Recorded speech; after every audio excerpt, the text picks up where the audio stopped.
I'd like to start the meeting, bring the meeting to order, and Mr. Perkins is going to lead us in the prayer and pledge.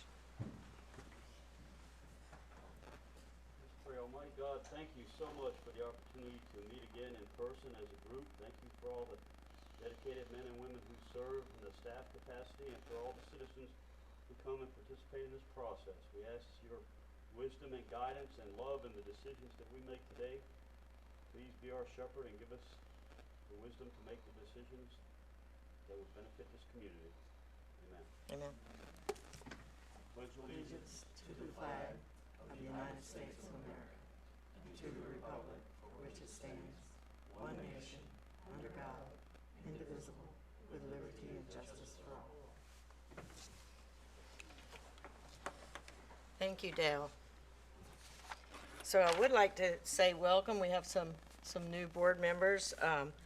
Right after they got on the board, they had to go through the COVID stay-at-home time and keep everybody safe.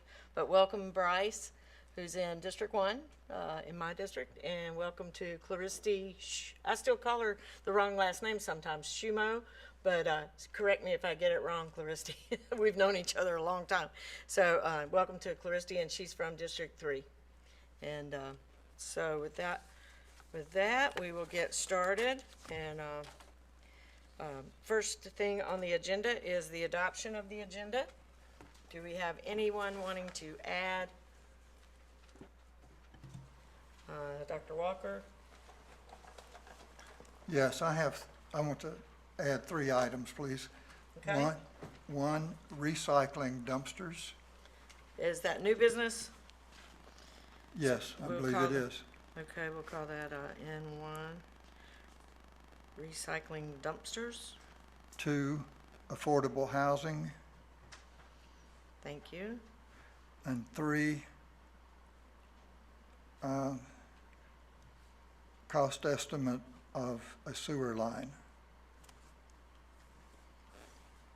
That's good enough for now. Thank you.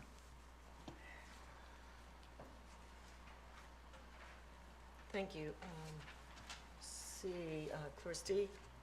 I would like to add the protocol for when trash or Please debris speak into has your been- microphone. It's going to be, Can you hear me better now? yeah. When, the protocol for when trash or yard debris has been missed. Protocol when trash or garbage or yard waste, Yes. missed pickups, okay?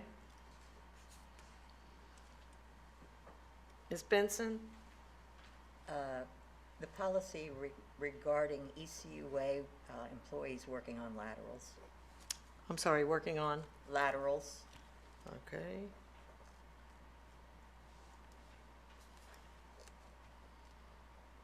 With the mask, it's hard to hear, so if everybody would speak really clear into the microphone. I don't have any other lights. If that's it, please, do I have a motion to accept the, I'll move the adopted agenda. thank you very much. Do I have a Second. second? Second. Thank you. Please vote.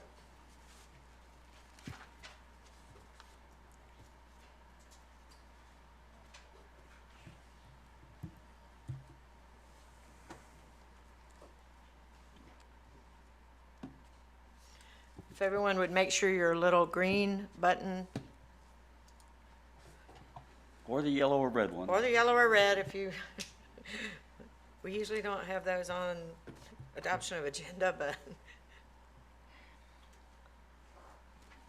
thank you, and it passes 11-0. We move now to the approval of the minutes for the meeting, in CAC meeting February 18th, 2020. It's on page 5. If you can't remember back that far, the notes start there on page 5.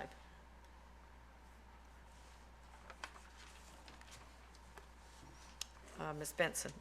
Oh, Ms. Shumo. I'll move to adopt the minutes. Thank you, Chuck. Do I have a second? I second. Who's that? I'm logged in. Okay. Oh, I see you. Ms. Ritz, thank you. Any questions, comments? If not, please vote.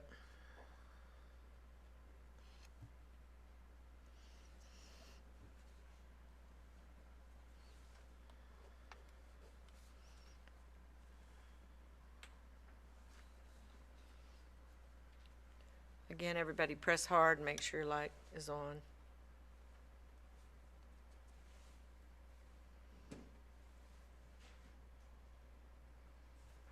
And it passes 11-0. Sorry, I skipped over open forum inadvertently. I don't have any pink slips. Is there anyone in the audience that would like to speak? If so, you can come up to the microphone. If not, we will move forward. Item F is professional services for development of an electrical master plan for the Biomarcus Reclamation Facility on page 9. Mr. Woody, would you like to give us a little bit of update on this?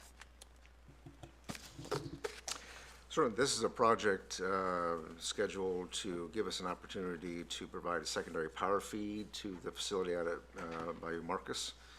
Specifically, the scope includes evaluating the power supply that we currently have at the facility, as well as existing emergency power systems, and then based on that information, going through an evaluation process to determine and design a secondary power distribution system.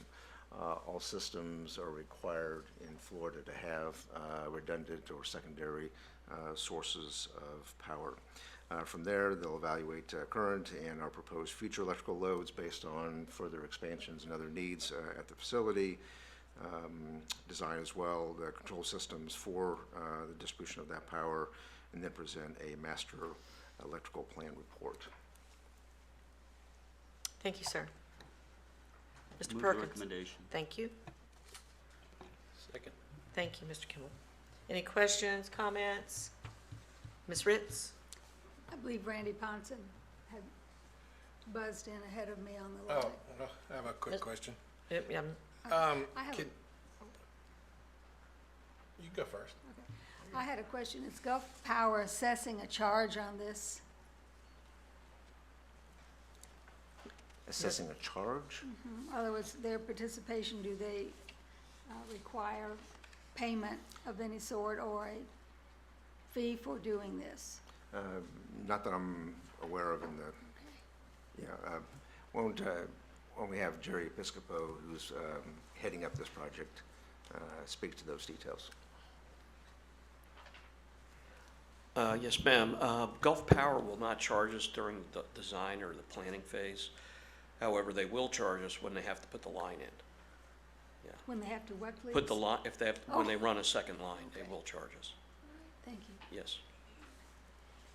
Thank you, Gerry. Could I get Mr. Ponson? a quick, from a 10,000-foot view, what administrative code 62-600 is? Is there a quick way to explain what that is? I would Just again in defer. general? I would again defer to Gerry if you can help me there. That refers to the state's administrative code governing wastewater facilities for redundancy and power requirements to be Tier 1.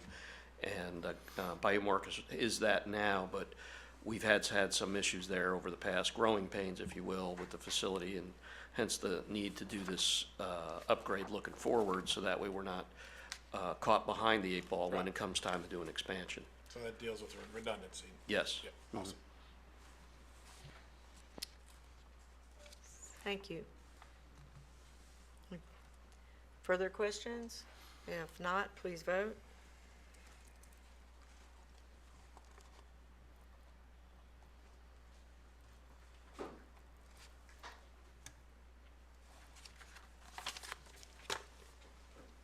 And it passes 11-0.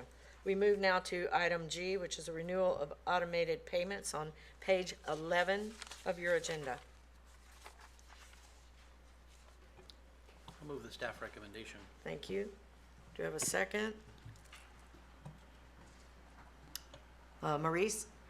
I forget, but right now under the present system, can you use a check, like putting in the routing number and your account number and pay?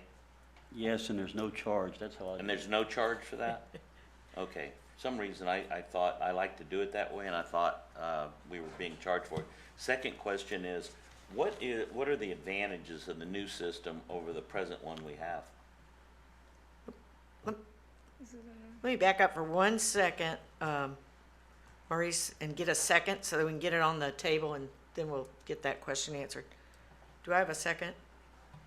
I'll second. Thank you. Okay, go ahead. Mr.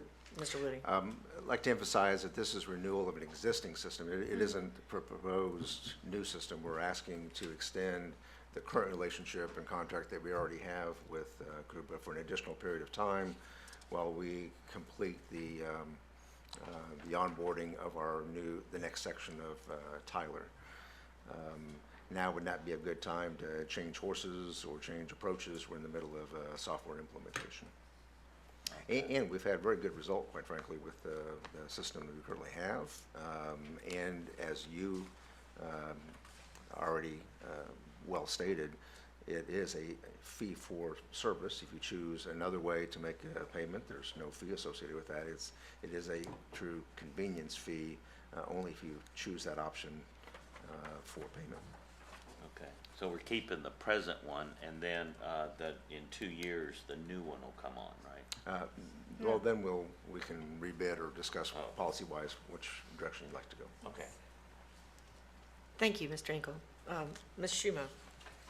2 questions. One, totally understand as we're putting in doing the newer system, the Tyler, want to make sure I have it right. My goodness, where is it? Yeah, so while we're putting in that system for Tyler and not wanting to inundate staff, is it possible to, instead of doing 2 years, do a year so we can at least go back and find out if the $1.45 that ratepayers are currently charged, if there's another company out there that may charge less? Yes, we can go through at the end of this 2 years, I would propose that we would go back out to the market and see if there's other more competitive merchants available for us. It is my understanding that the $1.45 that's paid is very competitive in the marketplace. That is part of the reason we have such staff confidence to recommend that we continue with the current vendor at this particular time. But yes, we always want to be sure that we've got the most competitive options out there on behalf of our ratepayers. Thank you. Thank you. Ms. Schneier. Have there been any complaints or problems with the system? I'm not aware of any on the staff side. I would have to defer to either Gabe Brown or Patty Sheldon on the customer side, though.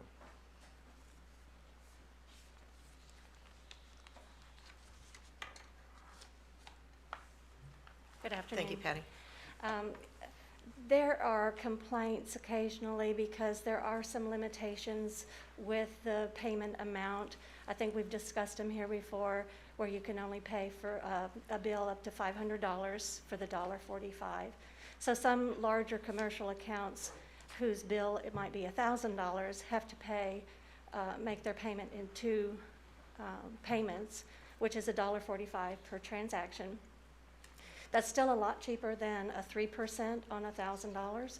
So again, it's a very competitive rate for the convenience of using a credit card. So yeah, with anything, you're going to have some complaints, but I think we've overcome those and are able to deal with those.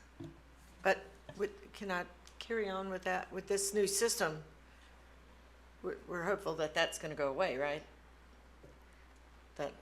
Well, the new system we're putting in is the entire utility billing customer service application. And so what we're asking for here is the credit card payment system, the third-party processor for the credit card payments. And we'd like to stay with them for the next 2 years so that we can complete the implementation of the utility billing system and then go out, we won't be going live till probably fall of 2021, which is next year. Doesn't seem like that long, that far away. But so if we could stay with them, and then it takes about a year probably to do an RFP, go through those proposals and assess which is a good fit for us and whether it integrates into Tyler as well. So that's why we're asking for the 2 years to get us through and go live the implementation of utility billing, and then to allow time to do an RFP to maybe find if there is a better solution that works with Tyler better. We'd like to look at that. Thank you. You might want to stay there, Mr. Inkle. I think I was done. Mr. Ponson. When I read this, I mean, $1.45 for a voluntary fee, I mean, is cheap.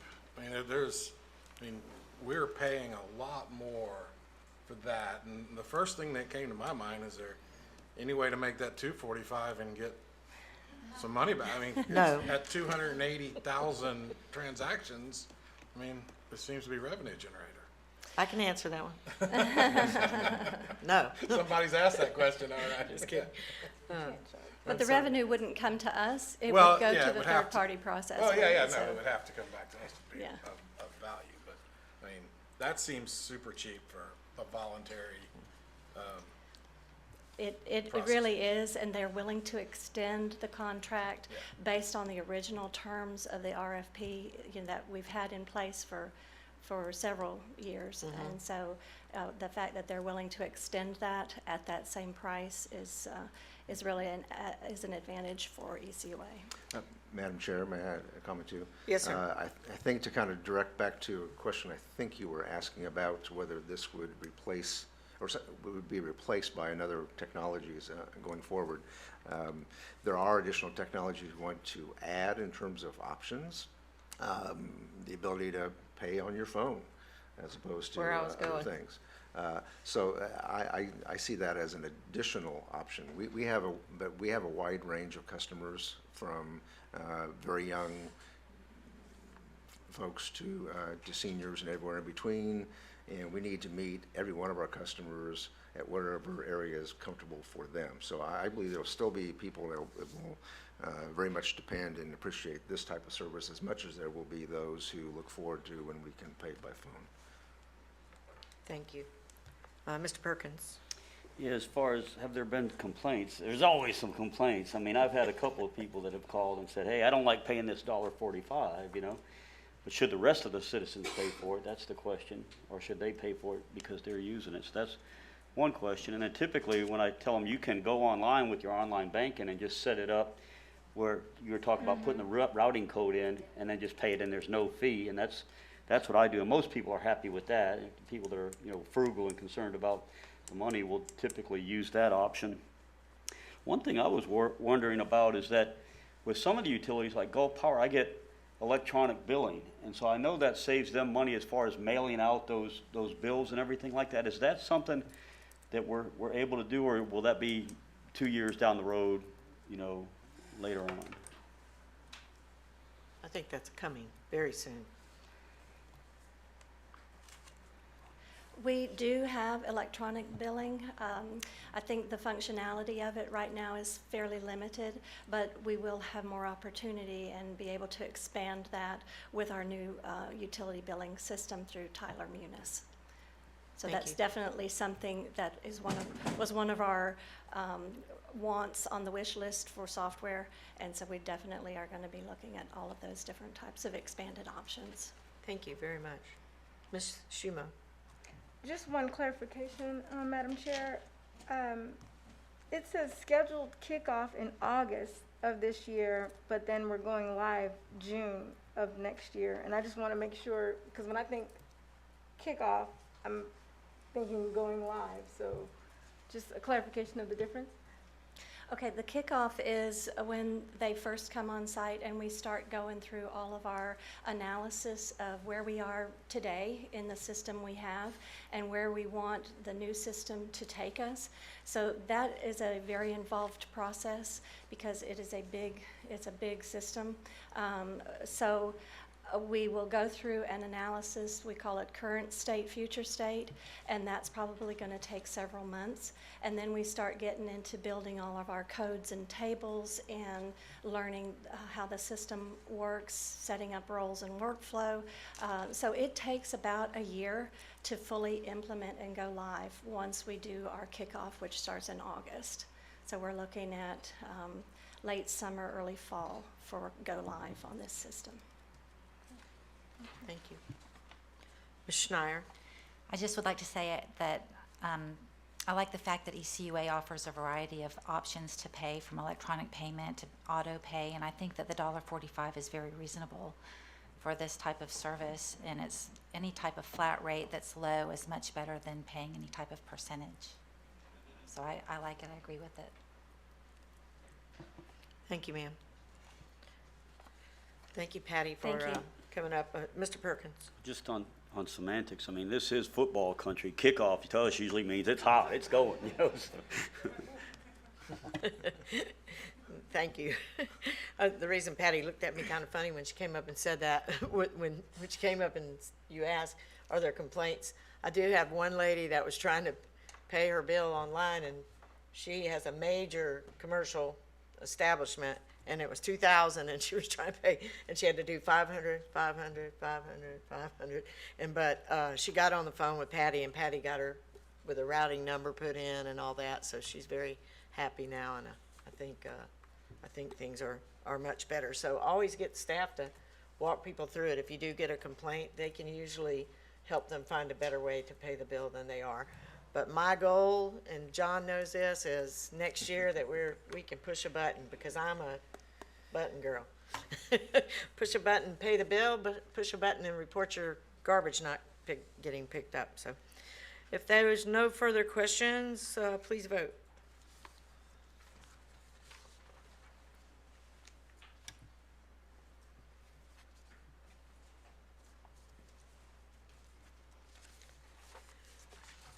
And it passes 11-0. We move now to item H, which is the annual unit price contract for cleaning and television inspection of sanitary sewer lines, R1701, on page 16 of your agenda. Do you want to go over this, Bruce? Sure. A Mr. very Woody? important part of our influent infiltration program is dealing with imperfections that naturally occur in pipe as it ages and deteriorates, particularly in older neighborhoods where we have vitrified clay pipe or other areas, other types of materials where root intrusion is a particular problem, or joints or failing. Cast-in-place pipe is a wonderful technology that lines the full length of the pipe, gets rid of those joint problems, provides us opportunities to close up old, unused service connections, et cetera. It's a wonderful investment. Plus, it also provides some structural integrity to areas that have deteriorated. So it's probably the biggest workhorse in our I&I arsenal for dealing with problems. So this is a recommendation that we continue the contract we have with Gulf Coast Underground. This is a extension for a second-year renewal at the existing prices. We believe that their prices from last year still remain competitive. Thank you. Do I have a motion? I'll move the staff recommendation. Thank you, Chuck. Thank you, Michelle. Oh, I'm sorry. I had my light on to second. All right. Ms. Schneier. Thank you, Ms. Schumo. Ms. Ritz. I have a question. Do weather conditions impact cleaning inspection? Good In other words, question. will it slow it down when we have these torrential rains?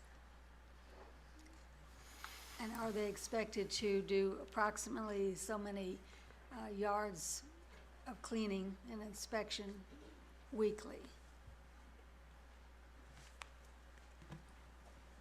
Hey, good afternoon.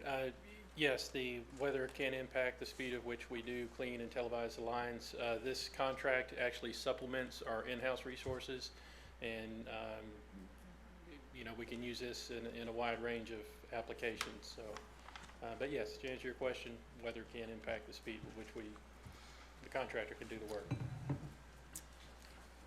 Thank you. Ms. Schneier, you may want to stay there, Stacy. I am wondering how they charge for the price, like what are the prices? Because it says it's, they're the low bidder, and it's a unit price contract for the past year, and it's, I guess it's an as needed. They bill us as we need them and as they do the work. Well, how much? Yes, ma'am. So the price varies depending on the diameter of the pipe. It is a unit price contract, so it's like for an 8-inch diameter pipe, it is one price, and it's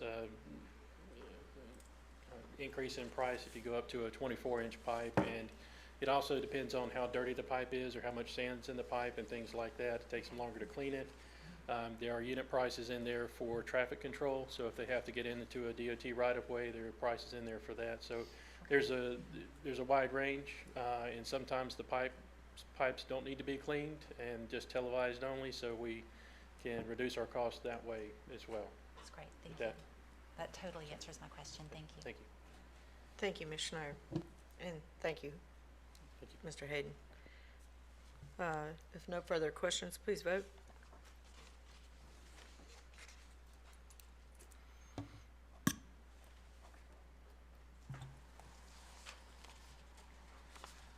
And it passes 11-0. We move now to item I, which is renewal of the annual unit contract for cured-in-place pipeline rehabilitation. It's on Madam Chair. page 18. Ms. Benson. I'm going to go off subject for just Okay. a moment. For the past several months, I have been the prison guard for my mother, who's 93 years old, telling her she can't do things and trying to follow all of the guidelines. I've listened to my daughter, a scientist, my husband, a physician, and my physician telling me to wear masks and stay at least 6 feet apart. I'm glad to see everybody here today, and what we're doing is incredibly important. We've all gone through this budget, and there's a lot to say. Frankly, I'm uncomfortable unless everybody's wearing a mask. And I will be happy to leave because I know this is a politically charged issue, and we feel safe among these friends. But I think everybody who has gotten it felt safe in whatever the milieu was. And frankly, Madam Chair, I'm happy to leave because I'm the one feeling uncomfortable, but I am. I think everybody's got a mask, except me. Do y'all have an extra up there? I left mine laying on my desk. And I apologize because Oh, that's I okay. don't want to be a mask Nazi, but I'm uncomfortable. There we go. We got extras. Who needs one besides me? He's got one. Thank you, sir. We need a professional picture of everyone in our masks. And thank you for indulging me, Madam Chair, and Oh, no all problem. the people here. I totally understand. We were, I looked out there and appreciated that we had all the chairs 6 feet apart and everybody's doing all the rules, and I love these. Thank you, Randy. These are great. These are just fantastic. Okay, so we are on item I on page 18.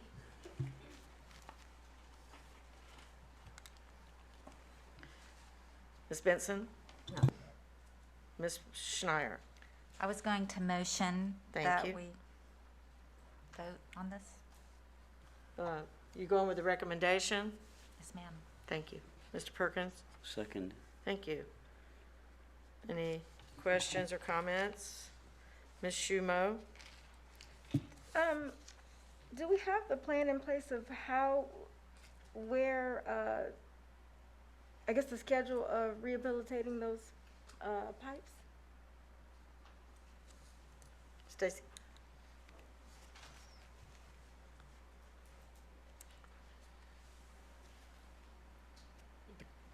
Your question is, do we have a schedule of when we rehabilitate the pipes? There is a corrective action plan that we have with the DEP for the consent order. And we've identified those basins where we go in and systematically rehabilitate sewer mains throughout our system. We also use this contract where problems are identified by regional services anywhere in our collection system to address those almost immediately. So, Okay. And can we get a copy of the? Sure, we have the corrective action plan. I'll make sure you get a copy of that, and whomever else Thank you. requests one. You know, it might be good with, since we do have a couple of new CAC members, to go through the plan of reparation again, maybe at the next board meeting. You know, just the slideshow that you had for I&I and what we're doing. Yes, ma'am. Referring to the June board meeting or the July board meeting, to be clear? July CAC meeting. July, got it. Yeah. Yes, ma'am. I think all the board has seen it. Gotcha. Yes, Thank ma'am. you. Mr. Perkins. Can I get Stacy just to explain exactly what cured in place is, what that looks like? Thank you.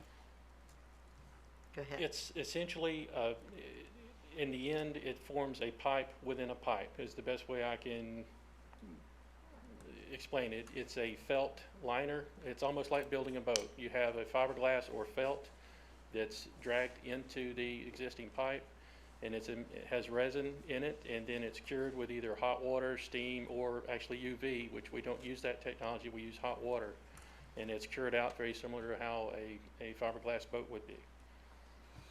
Yeah, I was wondering, I know we do that on sewer mains and stuff like that, but I wonder if they have residential applications for that, because I have the old clay pipes, and every 5 years I have a camera, goes down and it sees where all the roots come in, right at the joints, and I have to have it ground out.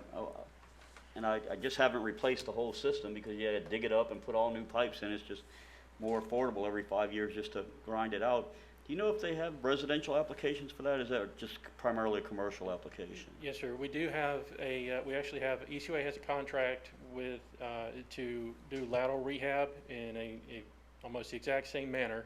It's a felt liner with resin cured the same manner. That contractor is out of Louisiana. There are other contractors nearby that does the same work for residential customers. So. Interesting. Yeah, can I add just a little bit to the description for those of you that aren't familiar Yes, sir. with it? Please do. Picture the sewer pipe itself.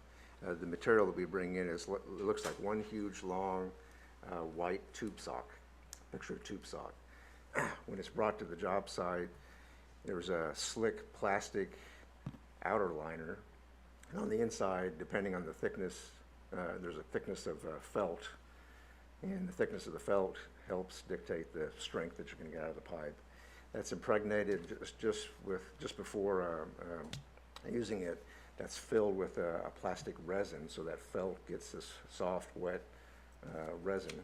And while it's cold, that's drug into the sewer line. And then just like you would stick your hand inside of a tube sock and pull it inside out, that's the process that tube sock is then inverted, so that when the process is done, that wet felt is then up against the inside lining of the sewer, and that plastic that was on the outside is now forming the inside of the sewer system. Then we fill that sewer line full of very hot water, and that causes a chemical reaction that cures the plastic and the resin in the filter makes it hard. So it's like you're replacing a pipe, but you're not paying to replace an entire pipe. You're just paying to cure it inside. Yeah. It's a lot cheaper, right? Yes, dramatically cheaper. Thank you. Ms. Schneier. I was wondering if these two companies work in conjunction with each other, and at the same time, does Gulf Coast clean the fractured pipes and then Hinterland immediately cures them, or would there be any time lapse in between the cleaning and the curing? There is, they work independently of each other. It's dependent on the need that ECUA has. There is a televising and cleaning and televising part of the cured in place lining contract. But many times we're using the televising contract to go out and look for issues and just generally inspect the system. Then when we find it, we have our contractor that lines the pipe come in. They do their own televising and measurement of the pipe. So they do work independently of each other. They don't work. Yeah, I mean, it could be years or it could be months, but the contractor still has to do their own CCTV inspection of it.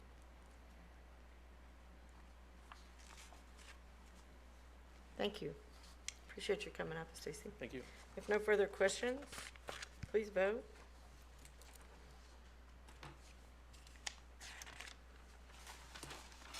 We found a wood pipe for the new folks on the board a couple of years ago, still in use in Pensacola, which was very strange. They brought pictures in. We move now to item J, which is group benefits. Mr. Woody, do you want to do this, or do you want Patty? I'll hit the highlights on the first two, but if you want to drill down to some details, I'll certainly need Kim's additional help. First off, the relative good news is that we received some nice renewal information from our healthcare provider. Oftentimes, that's the item that gives us most significant pause. We keep an eye on what our loss ratios are on any given year, but there's probably where the most risk is in terms of major impacts to the budget on a year-to-year basis. As you'll see in the memorandum, proposed increase of only 3.9% is fairly moderate in today's world, so we're pleased that it's not what we feared. We had originally were budgeting something north of 5 when we were putting together preliminary portions of the budget before we had these numbers, so we're very pleased with that. We continue to offer the one high deductible health plan as well as the traditional PPO plan, providing an 20% match. There is a little bit of an increase on the dental side of 9.9%. However, relative to the cost amount for us, the actual dollar value is not near the impact that that kind of percentage would be if it were on the healthcare side.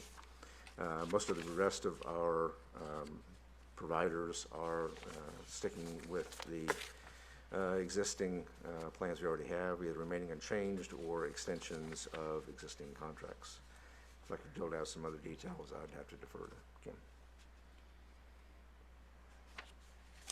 Thank you. Do I? I'll move the staff recommendation. Thank you, Mr. Kimball. Do I have a second? Mr. Inkle. Has anybody looked at it or asked, a benefit specialist or something, even though it might be a small impact, on the dental, why is our claim higher? Is there any way to determine or do something to fix it so we're back in the normal range and end up with less of an increase?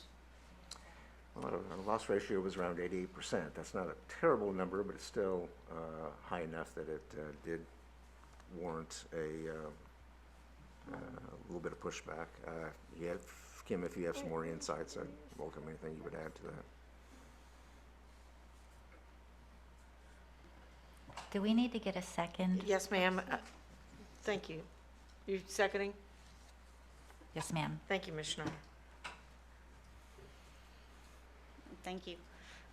Right now with our loss ratio trending at 88%, the majority of that is due to higher utilization. So, there's a balance. We want people to have good dental hygiene, leads to better overall health. And so the fact that we are trending a little high on our loss ratio, we attribute that to our premiums are probably set a little bit too low, and just haven't kept up with the trend, the upward trend of cost of care.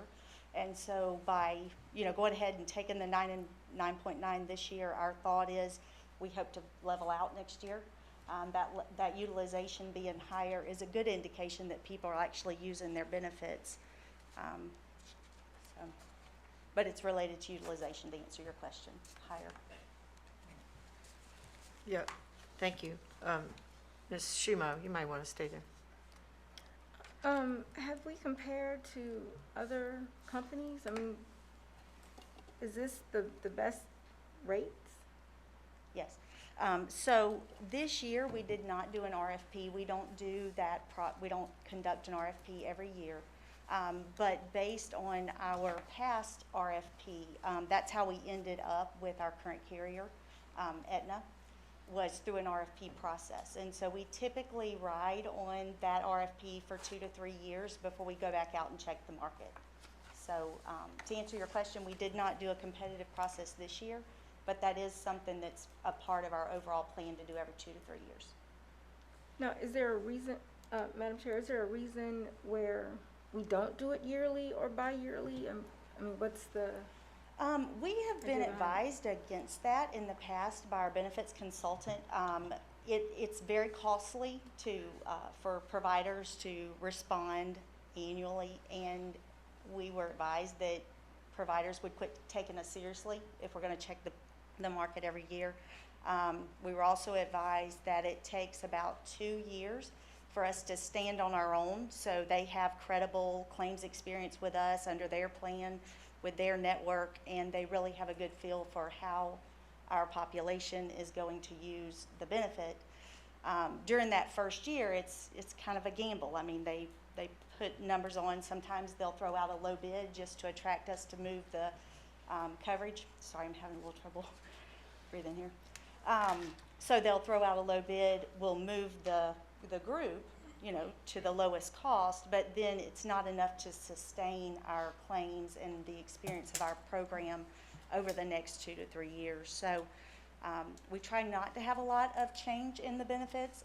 It disrupts, you know, the utilization and network. If someone's established with a dentist or a doctor, it does help to try to, you know, maintain some of those plans. But as far as going out for an RFP process every year, that's just not something that we have been advised is good for the overall plan. Okay. Thank you. Good question, Ms. Schneier. Is the dental and vision optional for the employees who have the medical coverage? So is it it's all optional. And if someone does not have to elect the medical to have the dental and vision, Gotcha. Everything stands independent. Thank you. Thank you. Mr. Kimball, I always like hearing from you on this topic. So, to speak to that, that is true in my experience, that on a group as large as this, it's not advisable to do an RFP every year for benefits, because carriers will not give you very good rates in that scenario. So I think that is a good decision there. The only thing I would say, I mean, I think is great. This is a good rate to get back, to only have that minor of an increase. I would just say that, you know, I don't know, have we had any luck at like open enrollment getting many employees to transition to the high deductible plans versus the PPO? Because that's, to me, that is where ultimately rates are going to keep getting, to maintain lower, is to get more people on that plan versus the other. Yes. So 2 years ago, 2 open enrollments ago, we had a pretty hefty migration from the PPO plan over to the HSA. And so what we have tried to do through new employees coming in is really talk about the benefits of that plan. It's not a plan that's for everyone. Sure. Because, you know, you have a lot of upfront costs potentially depending on your health situation. And so I think through educating employees, you know, as they're coming in the door and really getting them to understand the difference between the 2 plans, we've continued to maintain, I wish I'd have brought the number with me, but I want to say our split is somewhere around 40-something% that's on our HSA. So, I mean, it's pretty high up there. Yeah. Where before, you know, we had maybe 100 or so people that took advantage of the HSA. I mean, the employee what the employee has to contribute is super competitive out there. I mean, versus most employers in our area. So, I mean, the only thing I would say in the future to look at is maybe even bumping it up a little bit, but increasing that HSA funding amount so that way they can, you know, might get more people on that. So but I think this is great. Thank you, Chuck. I always appreciate you weighing in since you know a lot about the topic. And Ms. Schumo? Oh. So, I did want to add in, it was a good question about the dental, but I saw that and I immediately thought, a healthy mouth is a healthy body. So I served on the Board of Dentistry before I came here, and your mouth and the health of your mouth affects the rest of your body so much. I was kind of happy to see that we were going to the dentist. So I took that as a good thing. Thank you, appreciate it. No further questions, please vote. We are voting on the staff recommendation. And thank you for weighing in, Ms. Schneier, with my second.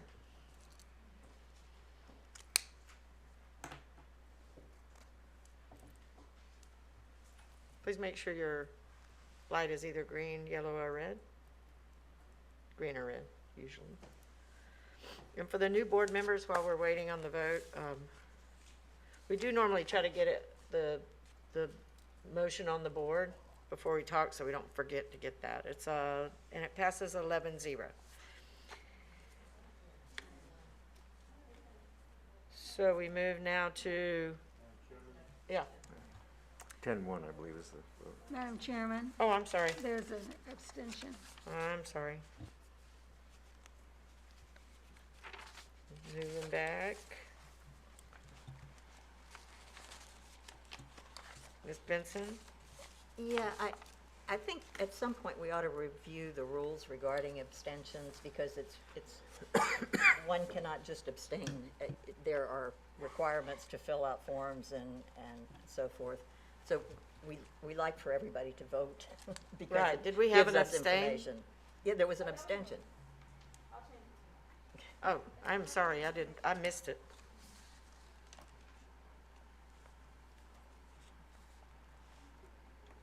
We're gonna do it over? The vote, please.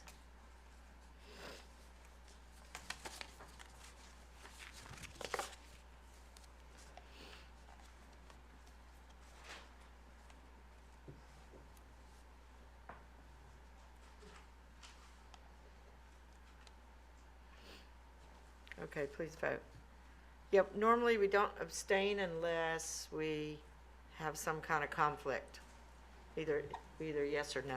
Yeah, and I know that the board typically is not allowed to abstain, but I don't know about a citizens committee. Yeah, I So don't maybe know we could either. have our attorney. Yeah, we address might. that. But as board members, we're not allowed to abstain unless there's a conflict or something. But I think Yeah, I that the don't know about a citizens CAC. might be able to, so Yeah. maybe we can ask the attorney to clarify that for us. Okay, because I was Yeah. abstaining because I felt like I didn't have enough information to go one way or the other, but I'll vote no, just, Okay. I didn't feel comfortable with the And yes. can we find that out, Bruce, if Mr. Woody, if there's a, if it's okay for a Sure, CAC member? Yeah, that's a good point, since this is an to advisory abstain. board as Yeah, opposed to a That's a good regulatory point, board. Dale, I never thought about it. And Madam Chair, just to follow up, I think the board members really value the contributions of the CAC. Absolutely. And if there needs to be more clarification, we probably all can benefit from the questions. Absolutely. So Do you- it's the reason to have vigorous debate, so.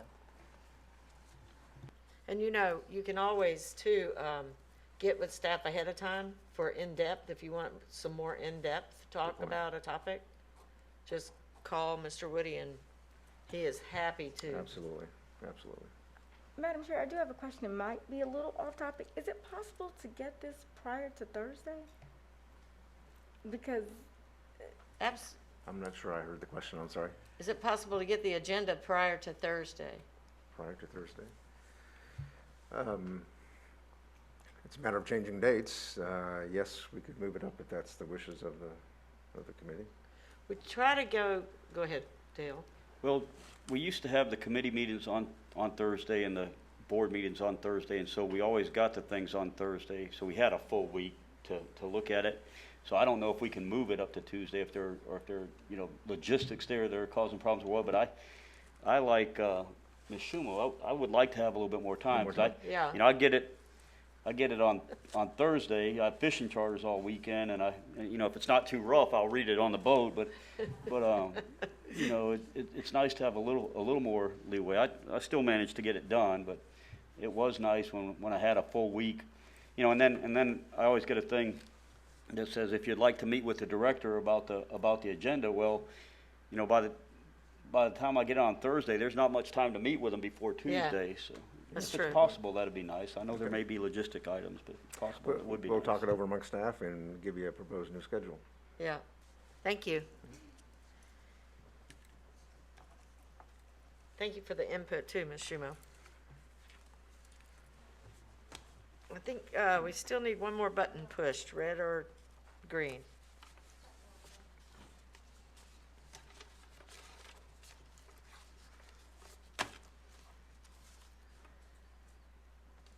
Thank you. And it passes 10-1.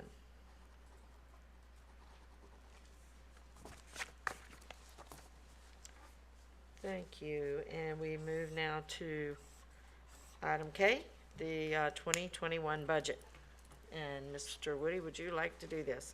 Wonderful. You're going to really look good your first year at ECUA.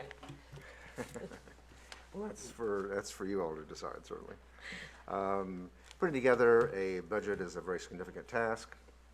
I have to give credit to wonderful staff who had this process well in hand and well moving along before I arrived 6 weeks ago.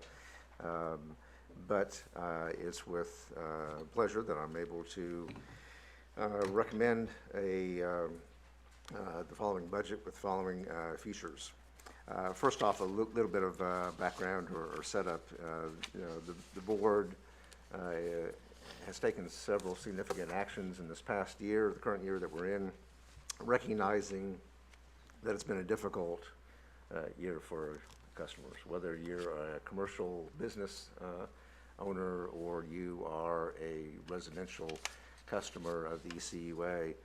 It's been a challenging year. Many of our customers have been out of work or have been in financial situations that have been strained because of COVID-19. ECUA board actions including rebating commercial creditors' deposits back in April was done to help those customers. For residential customers, there was a period of time over 120, up to 120 days where customers were given some relief from hardships during that period of time and allowed to forestall paying bills during a period of time. Well, looking forward into this next year, it's still an anxious time for all of us. We don't know when this will eventually be resolved.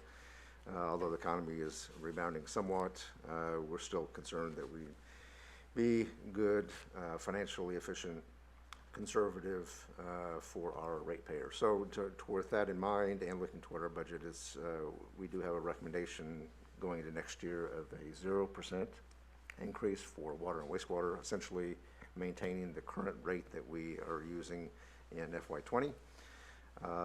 And then on sanitation services, a modest increase of only 2% to help address significant growth that we're having in the area, as well as legitimate costs that we're likewise trying to struggle against.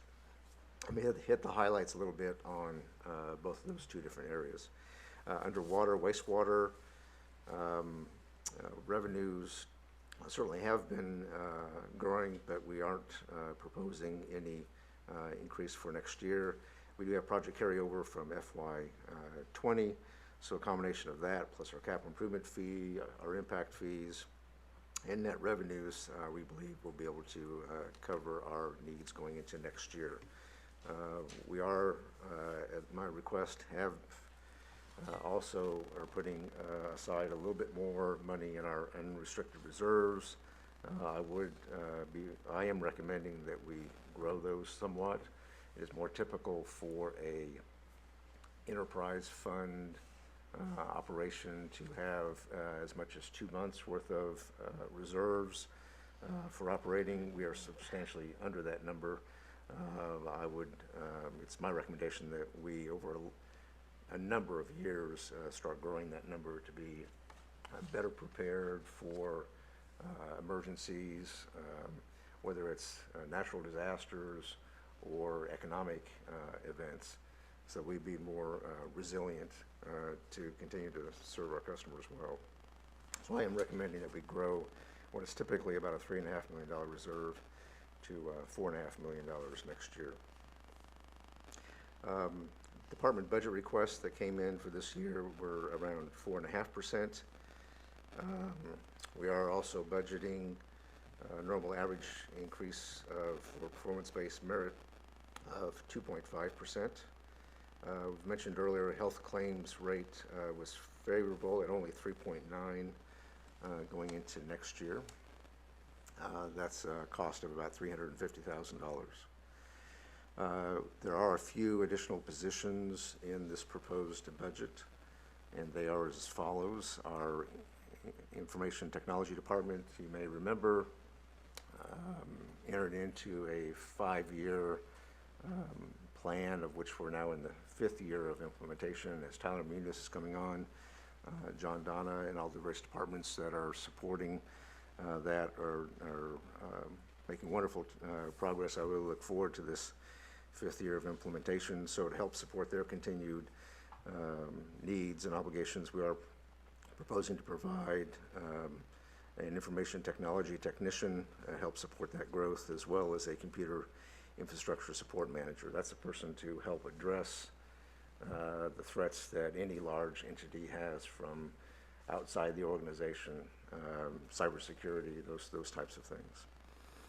Also inside our water reclamation department, we are adding an additional pre-treatment technician.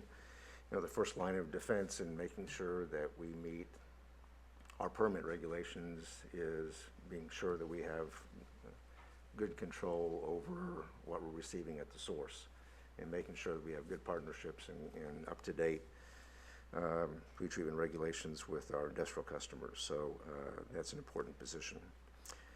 3, engineering. We need an additional utility construction inspector to help support Stacy and his various work that's going on. I have a lot of, despite what's going on in the economy, there's still a lot of construction going on, an awful lot of growth going on around Navy, Federal, et cetera. And we need to be sure that what's going in the ground meets our standards, and that we're getting the product that we've designed. And then lastly, the Water Protection Department needs an additional regulatory compliance coordinator. First and foremost, our obligations are to protect the health, safety, and welfare of our customers, and dealing with issues for our Water Protection Department are important, and they need some additional support. Those additions are approximately $387,000 in next year's budget. We are maintaining the public relations campaign, about $200,000, as we've done in years past. We're also asking for continued provision of a $1.5 million operating contingency.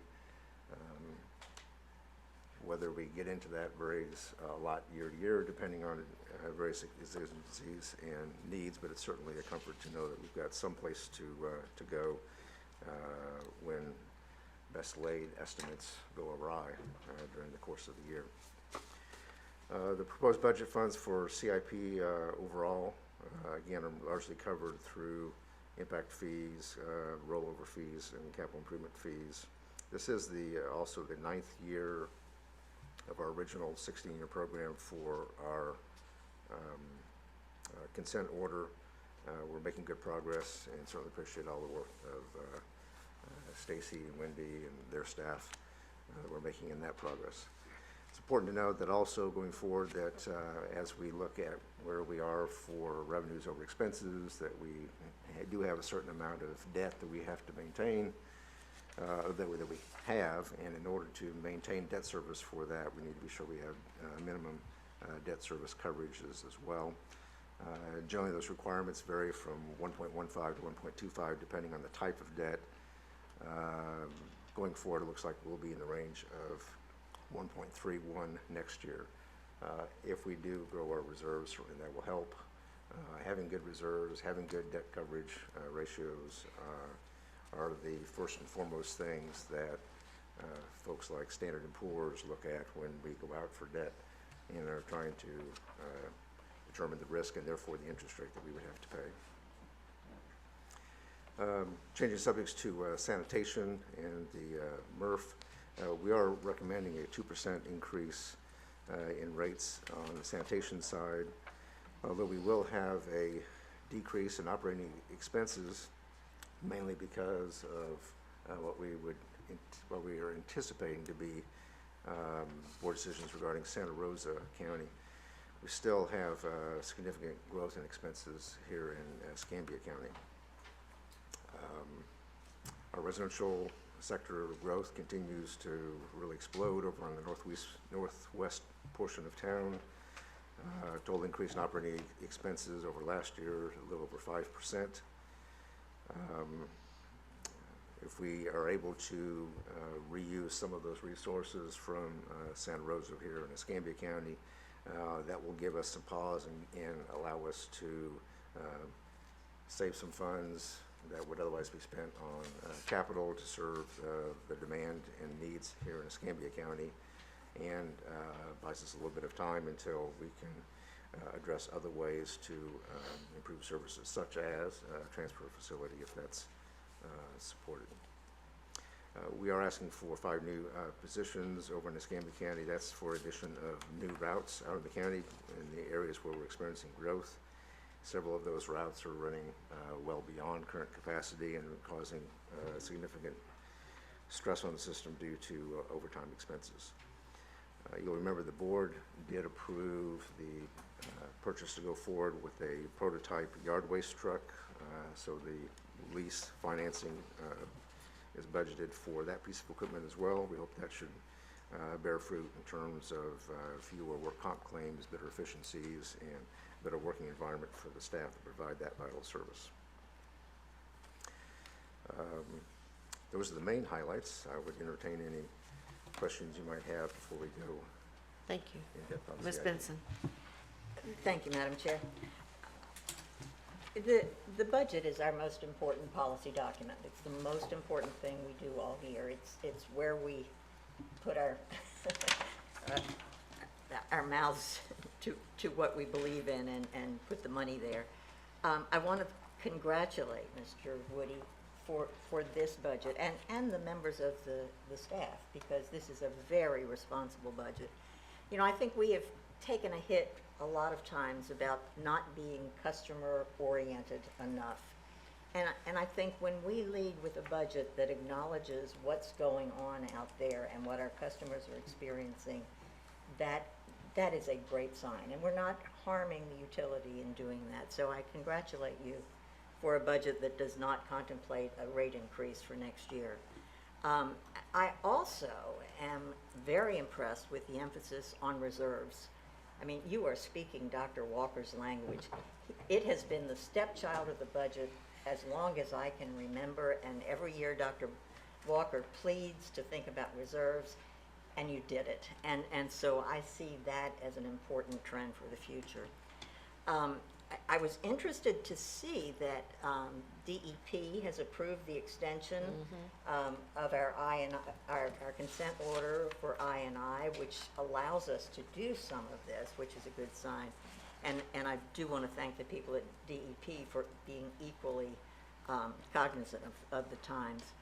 I noticed that in talking about our revenues, one of the line items is grants, and for the most part we do not get many grants, but we are always looking for state grants. And in our last board meeting we talked about the lobbying contract, and I hope that there will be room in this budget, once we discuss this again at the board level, to energize our lobbying so that we can pursue some other grants, because it's an important, if small, part of our budget. In sanitation, I think a 45-cent increase is well justified by the narrative that you have. I was interested that in the resurgence of the commodity market. I'm not sure I understand what global things are happening that made this occur, but I'm encouraged to see that. Anyway, I think this is a very responsible and responsive budget, and I congratulate you for it. Oh, one small item, please. In our contract for public information, that currently is with Mr. Bullock, I would like for that organization to also give us the same kinds of things that we're asking from our staff, to look at what it is they want to accomplish and measurables on those as well. You know, how many people do we want to reach? What difference do we want to make in whatever area? I think it is a part of our budget that we need to have some accountability for as well. And they do a good job. It's just, I want to see what their goals are and their measurables. Yes, metrics. Thank you.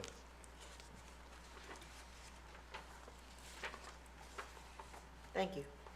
Dr. Walker? Thank you, Madam Chairman. I can certainly will echo much of what Mrs. Benson said, or all of it really. There are some really bright things about this budget. One, no rate increase in water and wastewater. Two, no issuance of new debt for water and wastewater, or is that for the entire budget? But whichever it is, it's good. Whether it's just for water and wastewater that there's no new debt, or whether it includes sanitation, either way, it's good to see that. I think this is at least the third year that we have not issued debt. It may be the fourth year, I'm not sure. I know it's at least the third year. And I don't know that we have ever gone 3 years before without issuing debt when I've been on this board. And that covers most of it. I think that's an item to be quite pleased with and proud of, and makes it easier for us to deal with our fiscal problems in the challenges in future years. And thirdly, the reserves, yes.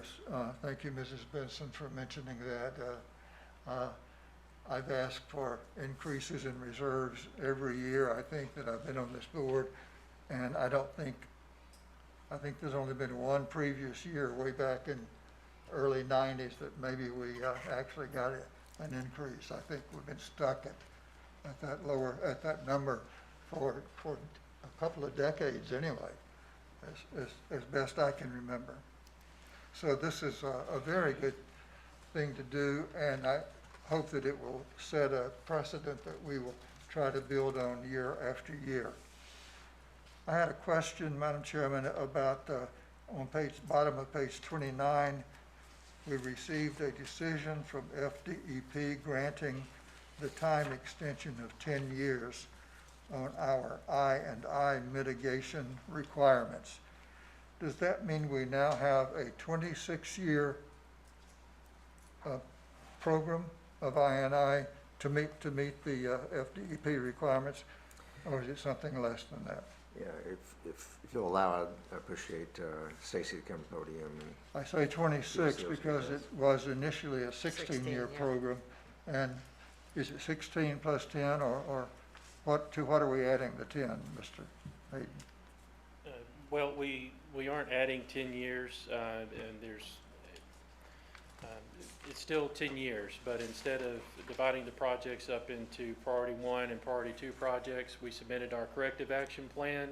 If the board recalls, some of the members of the committee weren't here at the time, but overall the program was valued at $400 million. Obviously, there's no way in the world we could make all those rehabilitations, all those corrections to our collection system without putting a severe burden on our ratepayers.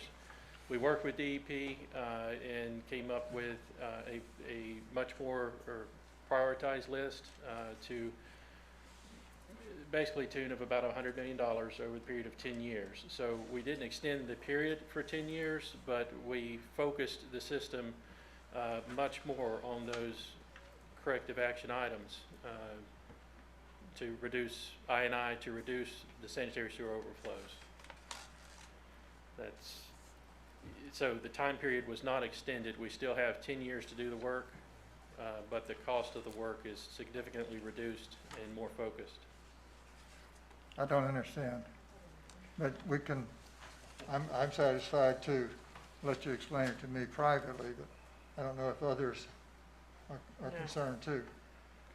I'd like to know, because the narrative Yeah, that makes it look like it was 10 years. Yeah. Okay, what, we didn't get a 10-year extension, even though this says an extension of 10 years. But Well, correct. It's not an extension of 10 years. The original program called out for 5 years to evaluate the collection system, uh-huh. and then an additional 5 years for priority projects, and then another 5 years for secondary projects. So the total program was 15 years.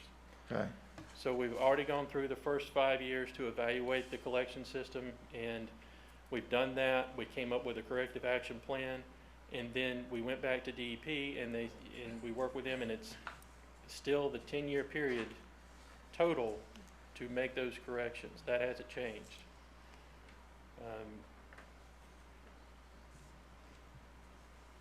so then we didn't really get a time extension, a grant of time extension. Yeah, my apologies. I'll take responsibility for not having that vetted appropriately.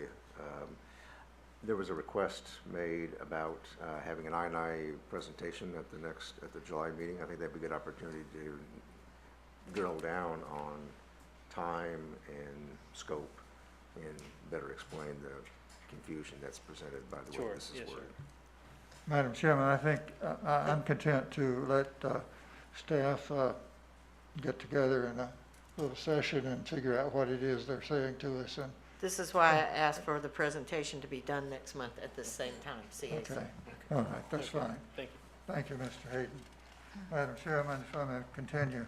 Yes, sir. On the next page, at the top of the page, we anticipate the annual carry forward amount to be approximately $23 million at the end of the current fiscal year. What was it, how much was it at the end of fiscal year 2019?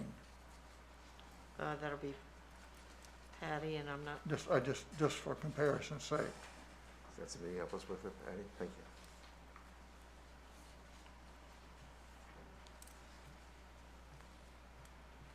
First, I'll apologize for in the budget message, it was my misunderstanding on the time extension. So we can change that budget message before we actually pass the final budget, and we'll get it corrected in the narrative. Thank you. Apologize for that. I'm sure you will. I misunderstood Okay. what the 10-year period was, so. Okay, at the end of 19, our carryover was 24 million. 24 million at the end of 19. So we're projecting to end 2020 at 23, at 23, yes, sir. okay. All right, Which, the carry forward is what helps us fund new capital, continuing in our capital projects for the new year. That's part of the carry forward. okay. That's a capital source. So the 23 million is not something to really write home about, but it's also not bad. Right. Well, it puts us in a good position to be able It's to consistent. fund the capital needs in the new fiscal year. Yeah, okay, thank you. Madam Chairman, next Yes, sir. topic I want to ask about is in the middle of the page, on page 30, the third-party contract for cart maintenance was not renewed, and instead that function has been brought in-house. We created 8 new positions to do the work in-house. It has been my impression in the last several months, or since I think January 1 of this year, that this program, in-house program, has been slow getting up to speed. I've gotten a lot of complaints in the last 6 months or longer about people not getting cans delivered in a timely fashion. And I would like to, Mr. Rudd is here, and Madam Chairman, I would like to ask him to tell us what the status of that program is, Thank if you, you would allow it. Mr.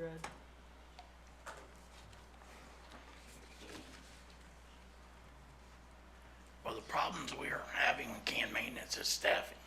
And we are just now fully staffed in the can maintenance department. So we just recently brought a supervisor in to oversee that program. He's dedicated to doing that. And we're still training new employees that we just recently hired. So it should be improvement. I'm seeing improvement. I mean, yes, you're always going to have complaints. We had a lot of complaints when Otto was doing it. There's, with this many cans in the system, we're going to have issues. But, I'm seeing improvement in the can maintenance department. Will that new system have a queue for that as well? Yes, we have a queue now, and that's working, but if the employees don't understand it, if they're not used to the system, they make errors, and that's what's happening now. Okay. Another clarification that I'd like to ask for is in the next paragraph where it says that 5 new positions are requested for the Escambia County sanitation system. We are eliminating positions in the Santa Rosa County system, all of them, right?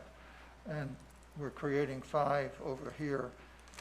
What's the net difference, total difference? We're increasing the staff by 5. We will use the remainder of the Santa Rosa County employees to fill any other vacancies we have at the time when they come over. So you anticipate some of those employees will be qualified to move into other types of positions? Yes. Well, and we always have vacancies in sanitation, so they will fill those vacancies. We'll have vacancies at the MRF, we'll have vacancies at compost, and, who knows how many normal vacancies we'll have at sanitation when that occurs. But we expect to be able to use all those employees. How many employees did we have in Santa 29. Rosa County? 29, 29? yes, We expect to be able to absorb them all? yes. Good. Well, I guess that's good. The employee turnover rate has been a challenge. It's in the 26 to 28% range, and part of that is we're working our staff very hard. We're running our equipment very hard.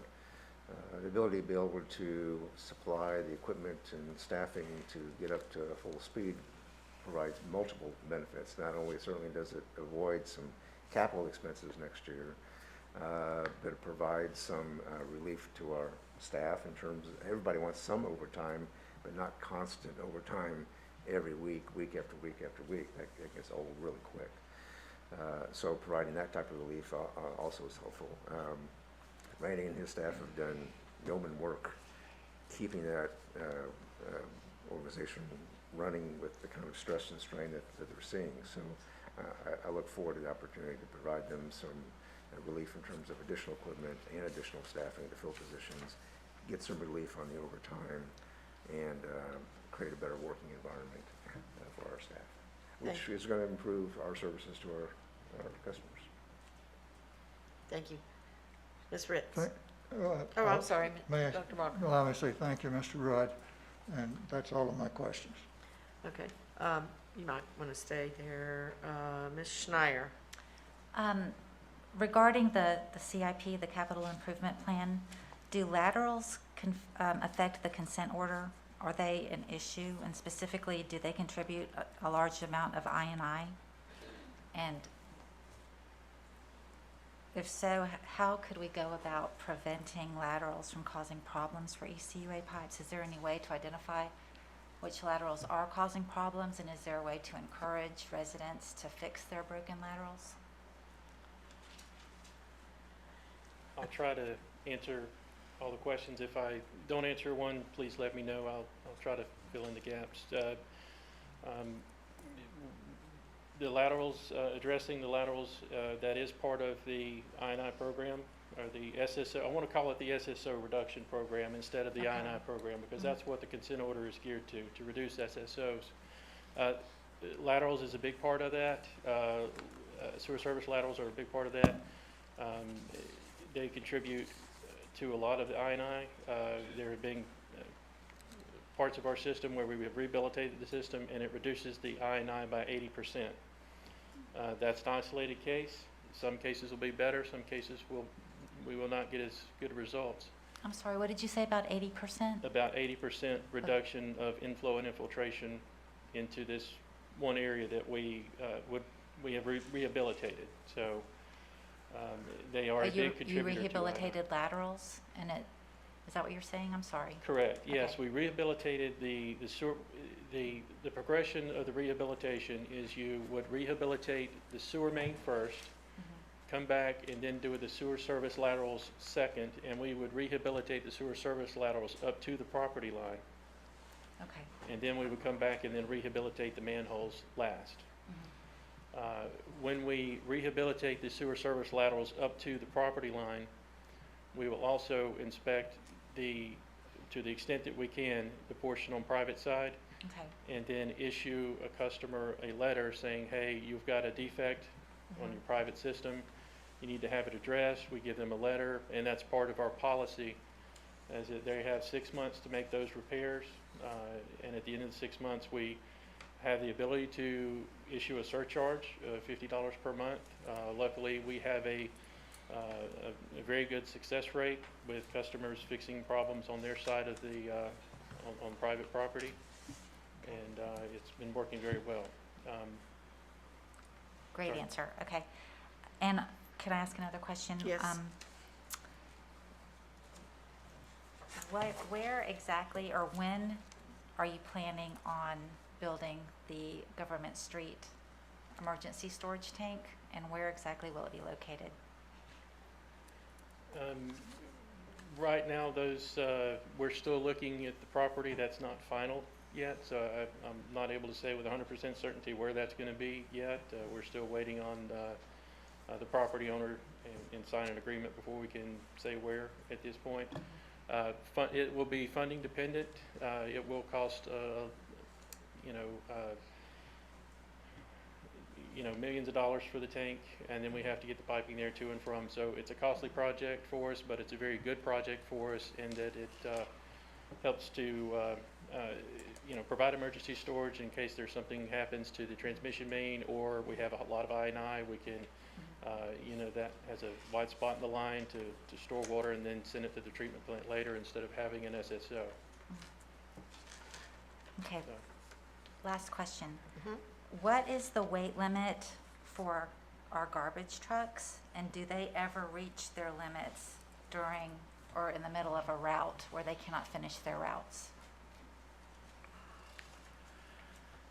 The weight limit is 69,900 pounds, and they reach that almost every day, and some days twice during the day. Would that prevent the truck from finishing its route? Is that sometimes the cause of a missed pickup? Well, yes, they have to leave the route, go dump anytime they fill the truck. And like I said, that can take sometimes twice a day. Most of the missed pickups, if they're not because the customer put the can out late, they're because a new driver made a wrong turn on a route and missed one side of the street is typically the biggest cause of it. Thank you. Thank you. Mr. Inkle. On page 30, could someone speak to the decrease? We have a 9% decrease in operating expenses for the sanitation system, and then a projected increase of 5% from the 2020 budget. That seems like, I'm not real sure I'm seeing the numbers right, because then that would be a really big increase, wouldn't it? Yeah, the confusion comes from, it's only natural to look at a budget and figure that every single subject and every single line item contemplates 12 months of revenue, 12 months of service, 12 months of whatever the particular line item is addressing. Here, it's a little bit of a challenge preparing a budget when there's still a actual pending board item that's going to be on the board's agenda on the 23rd, literally next week. concerning services in Santa Rosa County.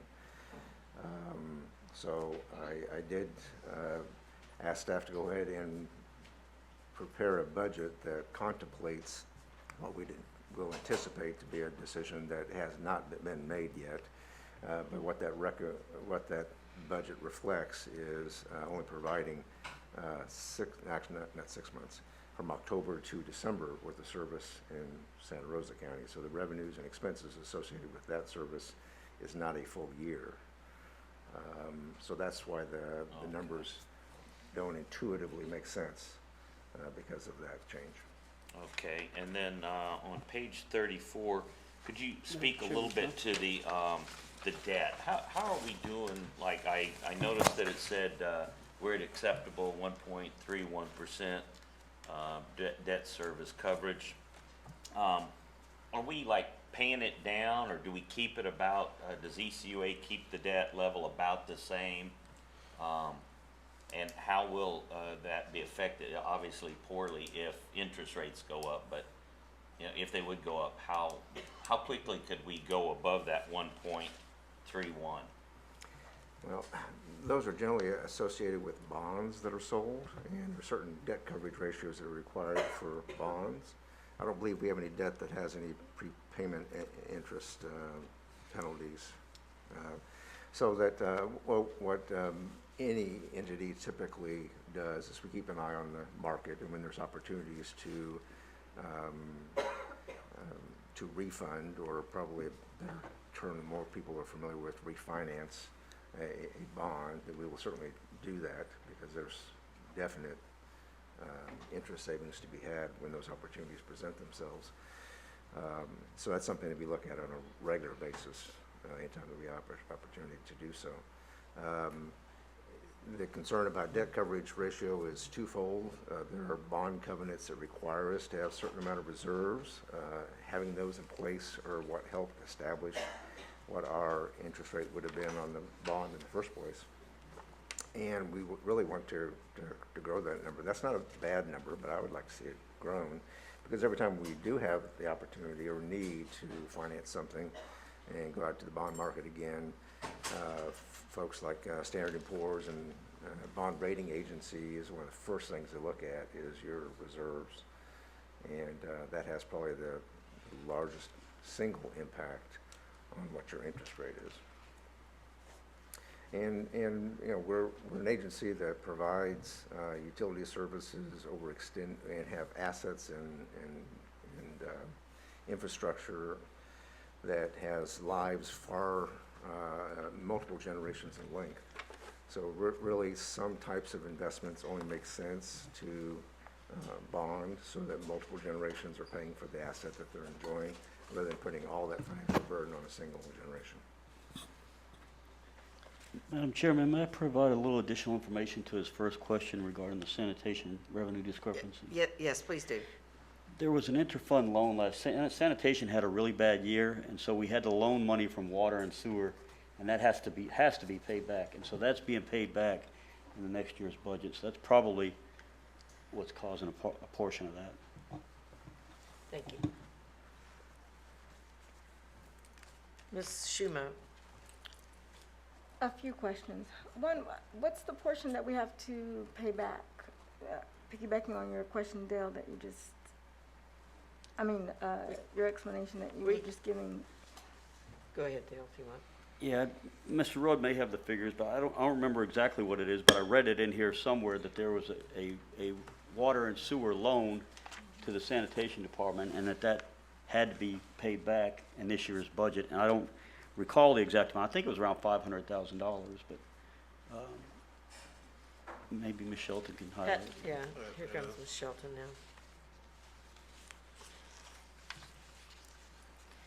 I think the loan you're referring to is what the wastewater loaned to the MRF to build the materials recycling facility. So we are trying to pay that back with MRF revenues at $500,000 annually until it's paid off. And so I think that's the one you're referring to. That you're going to find that debt service payment in the sanitation MRF budget. Thank you, Ms. Sheldon. So, I have a couple, okay, Okay. just a couple more questions. Yeah, no, take your time. On the sanitation side, I know that in our February meeting, we talked about the areas where we need some employees, and I wish in the minutes, it just says we discussed other sanitation, but I know, it's the truck, it was like 3 or 4 different positions that we need employees in, right? Does anyone? It's on page 5, let me look. It's on And page I know it's been a minute, and I know that someone was going to come back and talk to us in March, but of course, we didn't have a meeting then. Right, and I had on here, I'm glad you brought that up, I had on here an update from Randy on that, and he wasn't in here when we first started. At our February meeting, I know it was a long time ago, but, discussed delivery of sanitation cans and responding to questions about various other sanitation-related issues, including recruitment and retention of employees in the sanitation department. The committee requested the Sanitation and Human Resources Department meet to define and resolve those issues. And I had on here, could we get an update on where we are with the issues with the Yeah, as Mr. Woody recruiting? mentioned earlier, we have between 26 and 28% turnover rate at sanitation, so we're always hiring. We always are short drivers, we're having problems keeping mechanics, and we were also still hiring people for the can maintenance department. The COVID situation has actually helped that because so many people got laid off from their other jobs that we started seeing a lot more applications for our positions. So in fact, right now we are, if everybody passes their background check that we've hired, we will actually be fully staffed for the first time in probably a year. Wow. So that's good news. Thank you. So it leads me to my question of trying to understand that the regular salaries line, initially when I was reading this and we're looking to increase, or is it shifting? Page 38?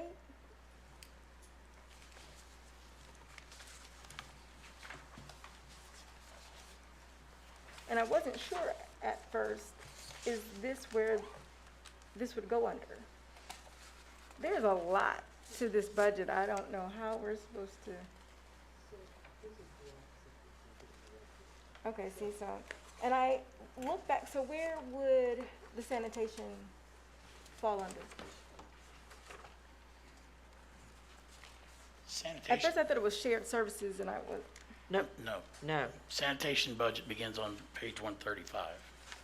And we're not expecting anybody to vote on this budget today. This is just a presentation. We take it home, we look at it, we digest it, then we discuss it. So it's like the initial presentation. It's not like we have to oh, vote today. Yeah, so then I will be scheduling with staff on next week. there you go. All right. And another thing too, just so everyone knows, especially the new folks on the board, they will take the questions that everyone asks and they will disseminate all of the questions with the answers to every one of us, including the board. And it's very your input is very valuable to us as Citizen Advisory Council.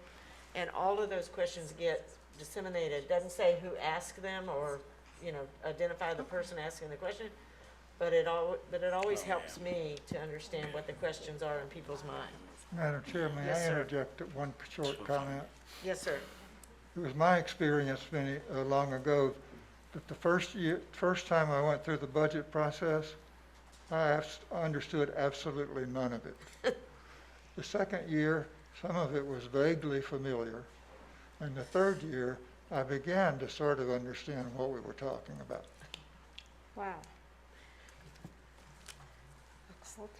Staff is here always to help, to assist you, Ms. Schumo, so take the budget home with you and go over it with that fine tooth comb and bring back questions. You'll have more time to ask questions. Awesome. But I appreciate all your questions, they're very good. Please continue. Oh, I'll wait until I get with staff to address Okay. everything else. Mr. Ponson? Could I get a quick explanation of the Santa Rosa County, what the logic behind going away from that? Or is it and is it a net revenue, was it a loss? Is there any pickup from losing that loss? We've been providing those services for, by the end of this year will be 6 years. Yeah. Altogether. And net accumulated rollover, I think we're going to be about 125,000 under overall over a 6-year period. If you take into account that we would still have equity and salvage value in equipment and things like that, it's still a net positive, but ultimately I'd call it a break-even operation. So by getting rid of a break-even operation, we get to dedicate our resources to our current stuff. Yes, that's the logic. our first and foremost obligation are to our citizens here in Escambia County. Right. And that's the basis for our recommendation for the board to give some consideration to whether we want to continue or not continue our services in Santa Rosa. Right. Okay, I get it. Thank you. Thank you, Ms. Ritz. Can everyone hear me? Yes, ma'am. First, I want to thank Randy Rudd for answering several questions I had directed to him. His answers helped me to put together an email that I sent to Commissioner Bender, Escambia County Commissioner.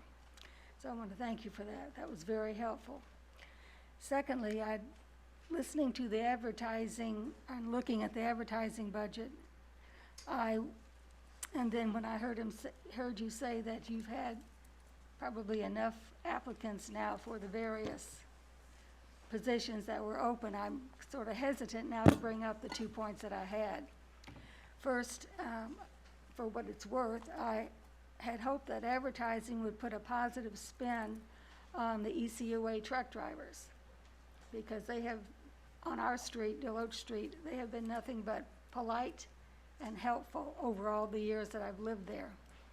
And thirdly, how do you convince the public to clean their recyclables?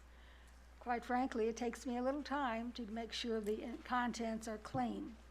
I use wipes to wipe out the oily residue because I think the plastics would be more marketable if they're clean inside as well as out.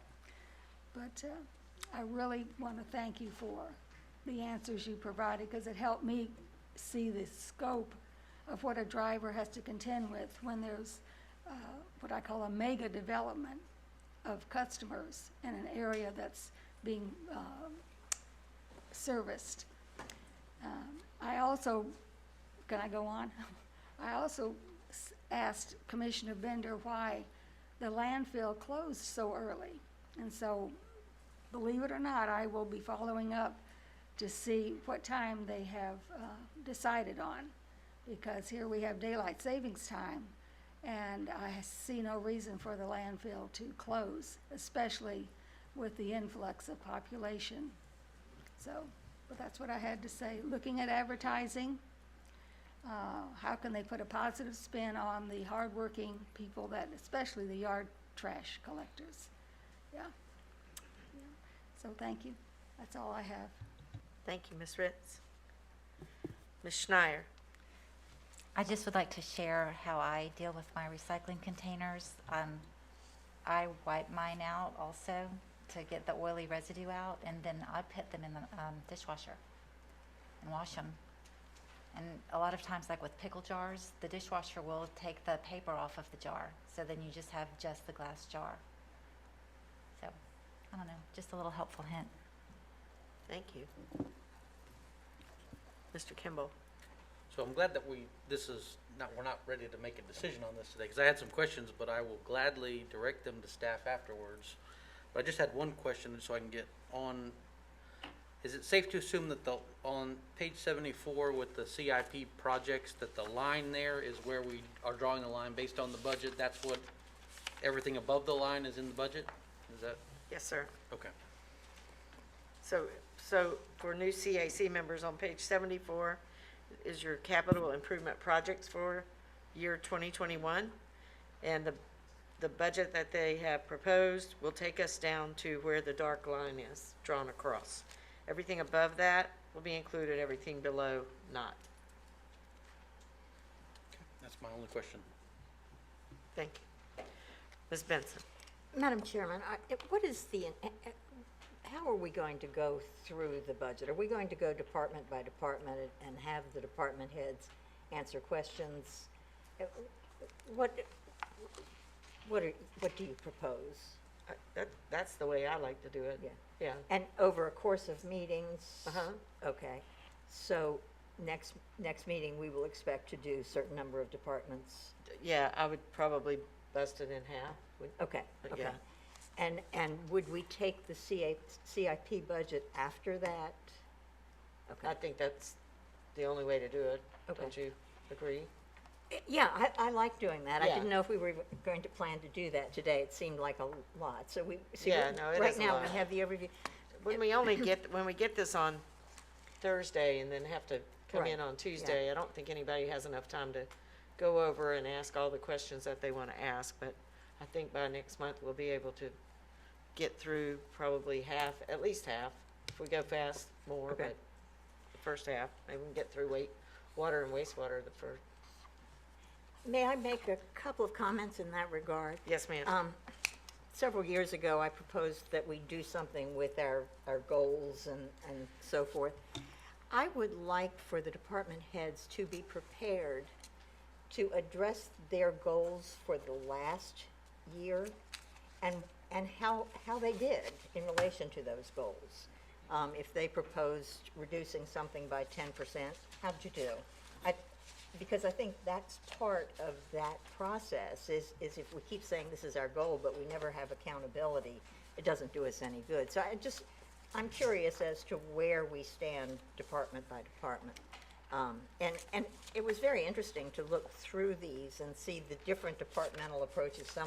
Some departments were number crunchers, some I had more of a sense of mission, and they're all going to be different. But I want to look carefully at that, what our goals are, how they fit in with current times. For example, I noticed that the customer service budget looked at people working from home, which was something new that they had to address this year.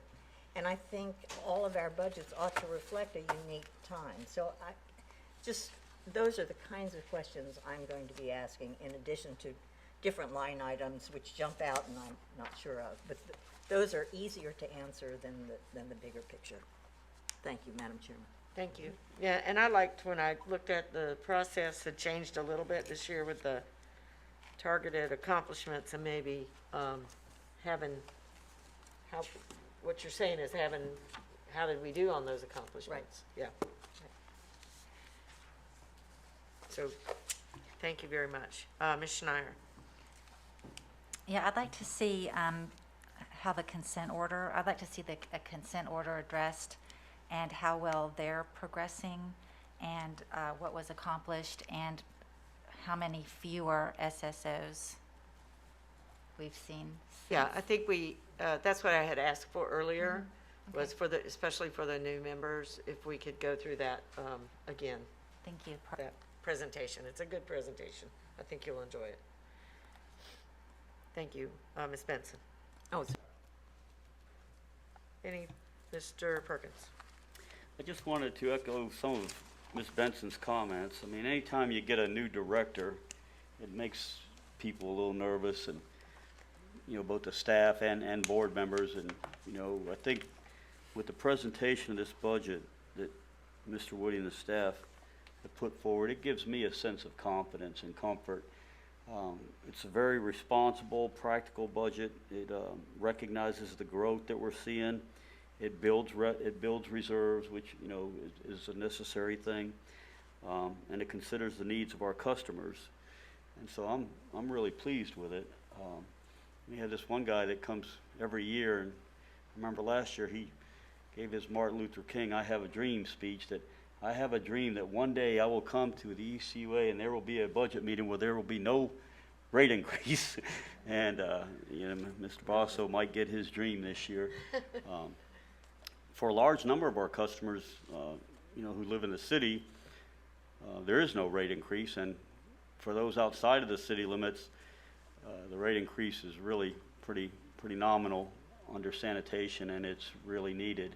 Yeah. And I really am pleased with the budget and the presentation, and I'm pretty happy with the way things are going. I've heard good things about Mr. Woody kind of making the rounds and meeting with stakeholders and trying to establish relationships. So I just want to kind of say attaboy. And while I'm at it, I wanted to, we weren't able to wish Mr. Haig goodbye in person. I don't know if we can get him to the board meeting next week or anything, but he served this utility for a long time. I would like to, to get him a plaque or something and kind of personally say goodbye if we're able to. He may already have gotten a sailboat and sailed to somewhere, but I doubt it with the COVID-19. So it'd be nice if we can formally wish him well.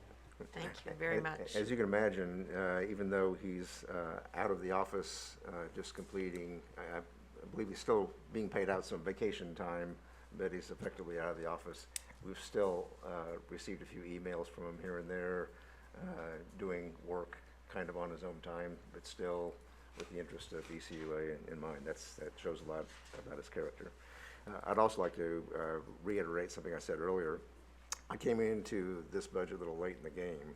I appreciate any and all credit thrown my direction, but it's your existing staff that deserves the lion's share of what you just said, so appreciate that.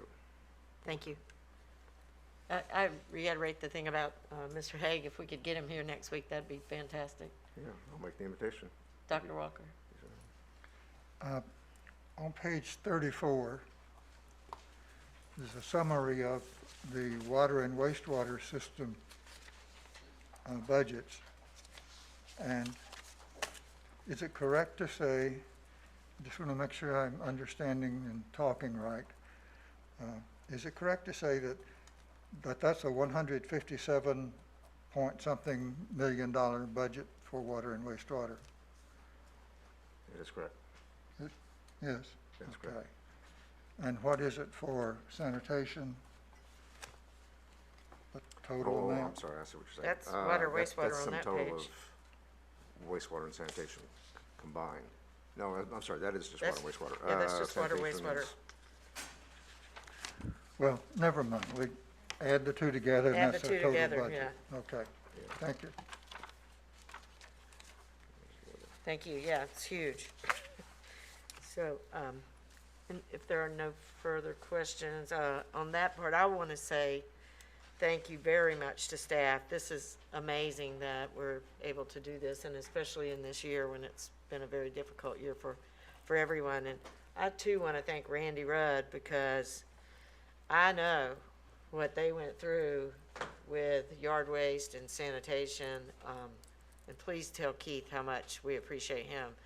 I mean, to go 185%, every day when I was out walking, I would see people cleaning their yards. I have the prettiest neighborhood, I think, but of course you probably all think you have the prettiest neighborhood. But that was 185% increase of yard waste, and they just handled it. I got a few phone calls, but it wasn't much, so I appreciate it. And please tell the staff how great of a job we think they did in sanitation. Yeah, somewhere along the line, I think there was a misnomer that we got several days behind, but I don't believe you were ever more than half a day to a day No. behind it at worst. Yeah, just a few days, like. All right, we move now to L, informational reports. Do we have any questions on the informational reports? They start on page 146 to 153.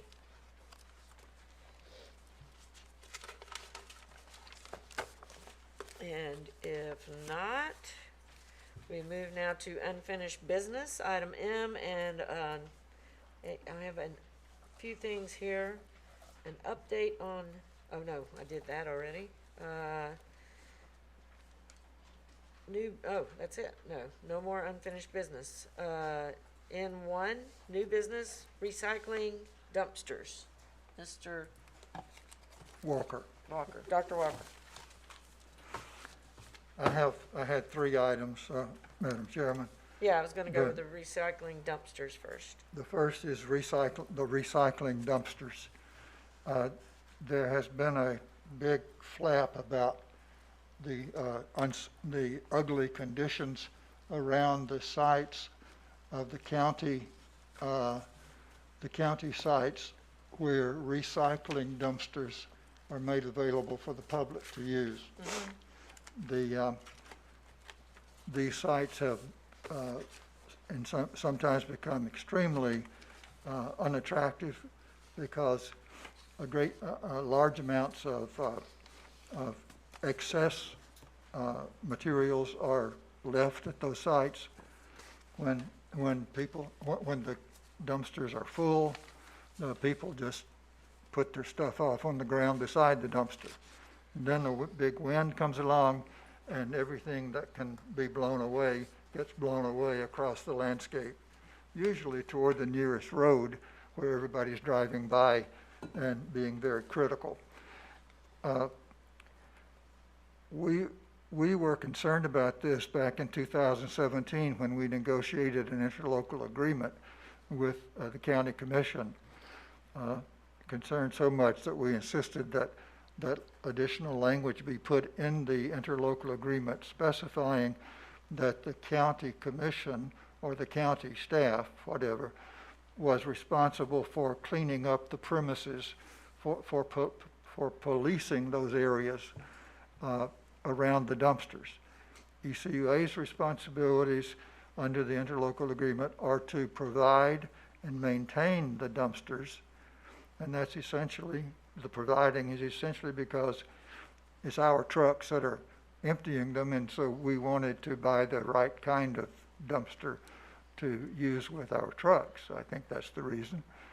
And so we're responsible for providing and maintaining the dumpsters, but the dumpsters only, not the grounds, not the trash, not the litter that's blowing around. Well, we've gotten a big black eye because of this. The concerns that we had 3 years ago have proven true. The areas are not being kept clean.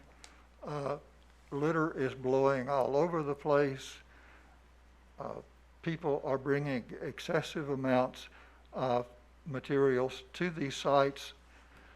I've read that one problem is that companies that have a lot of cardboard boxes as they do their work on various projects will bring those cardboard boxes to these recycling dumpsters rather than bear the expense of delivering them to the landfill. And so huge amounts of cardboard get left there and there's no room to put them into the dumpsters themselves. Or they fill up the dumpsters and then Joe Blow comes along with his small load and there's no room for his. So we are, and the public has been responding to this by criticizing ECUA, by blaming ECUA, and the public and some county government spokesmen have been blaming ECUA also, ignoring the language of the interlocal agreement. So we're getting a black eye. I doubt that, I hope that no one in the county government would be doing this on purpose. Maybe they just haven't read the interlocal agreement. But at any rate, we're getting a big black eye because of it. We need to do something about it. It's not enough for us to just sit back and say, well, this is really the county's responsibility, therefore, we're not going to do anything. We really need, we need to take an initiative, I think, the board does, and I think this committee should recommend to the board that we invite the county to open renegotiations of that 2017 agreement. The agreement specifies one particular point that the ECUA is responsible for emptying the dumpsters and hauling away the loads, but no more than twice a week. Now, I understand that our sanitation department has actually serviced some of the sites more frequently than twice a week on occasion, and I appreciate that. But there is a limitation in that interlocal agreement that says we will do it no more than twice a week. That needs to be taken out. That needs to be renegotiated. Those sites need to be emptied much more frequently than they are, unless some way can be found to regulate the amount of materials that are put there. So I would suggest that the committee recommend to the board that we seek to renegotiate the interlocal agreement in order to come up with a solution that will be much more attractive to our community. That's my first topic. Thank you. I'll Let's pause and do them see. one at a time because I see Yes, some lights on and I I'll think people would pause, like to yes. discuss the first one. Ms. Ritz. Thank you. As I listened at first, I thought, I wonder if our lawyer could reiterate the contract language with the county commissioners. I don't know how well that would be received, but since it is a legal document, a lawyer could perhaps remind the county. But also, I think renegotiating is certainly another option, since again, it's a legal document that's not being adhered to on the county's part. Thank you, Mr. Perkins. Yeah, I think, a lot of times things like this are solved a little more simply than what we imagine. I think if we just ask our executive director to, to send a letter or communicate to however he wants to the county administrator and maybe CC the commissioners that, hey, we recognize there's a problem here. These dumpster areas are, full of litter. We want to help with a solution. How can we work together to address this problem, and just get with the administrator and see, what we can do. And if they need to be, I don't know if we get paid for dumping them or what, but if they need to be dumped, more often at some locations because they're overflowing, and work that out with them if whatever we need to do. But I think staff, I remember, our former executive director, when Jack Brown was the administrator, had a really good relationship, and it seems like we got a lot done. And I think Mr. Woody's capable of he never controlled the other side, but I think he's capable of meeting with them and recognizing the problem and working towards solving it and reporting back to us on it.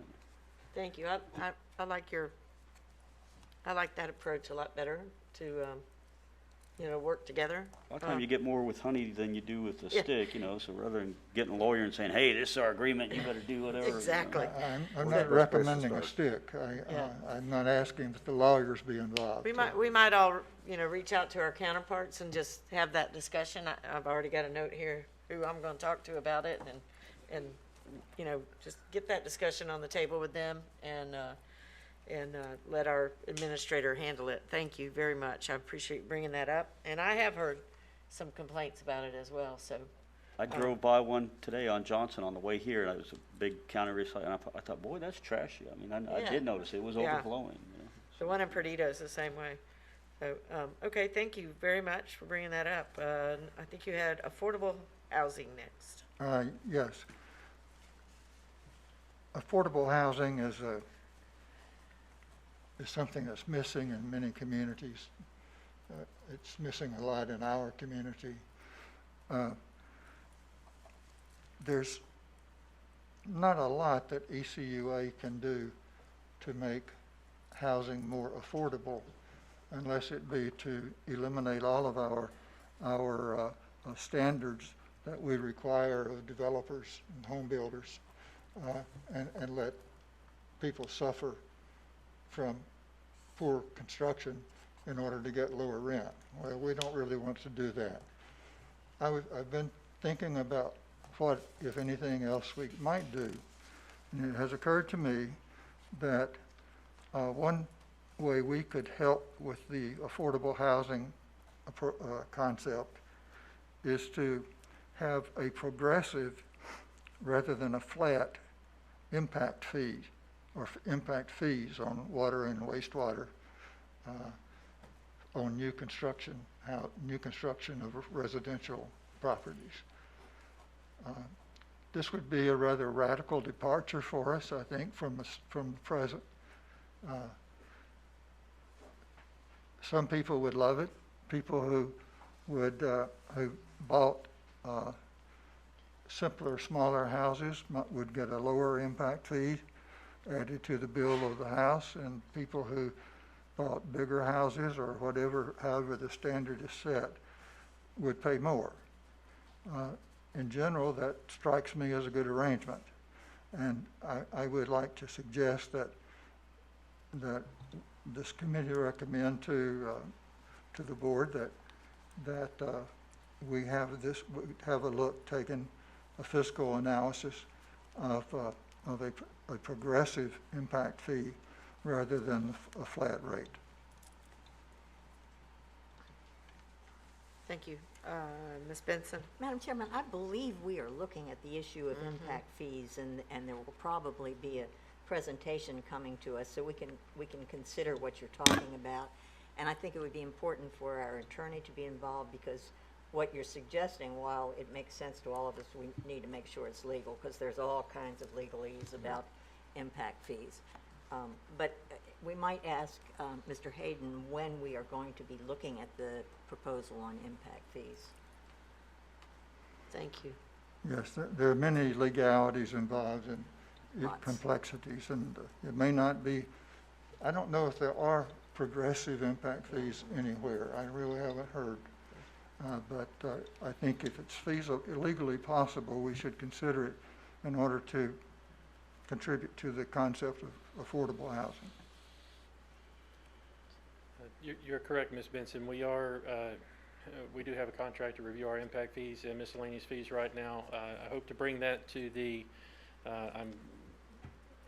would like to bring that to the August board meeting. We have a few final details to work out, and then get that for staff review and get it to CSC and to the board.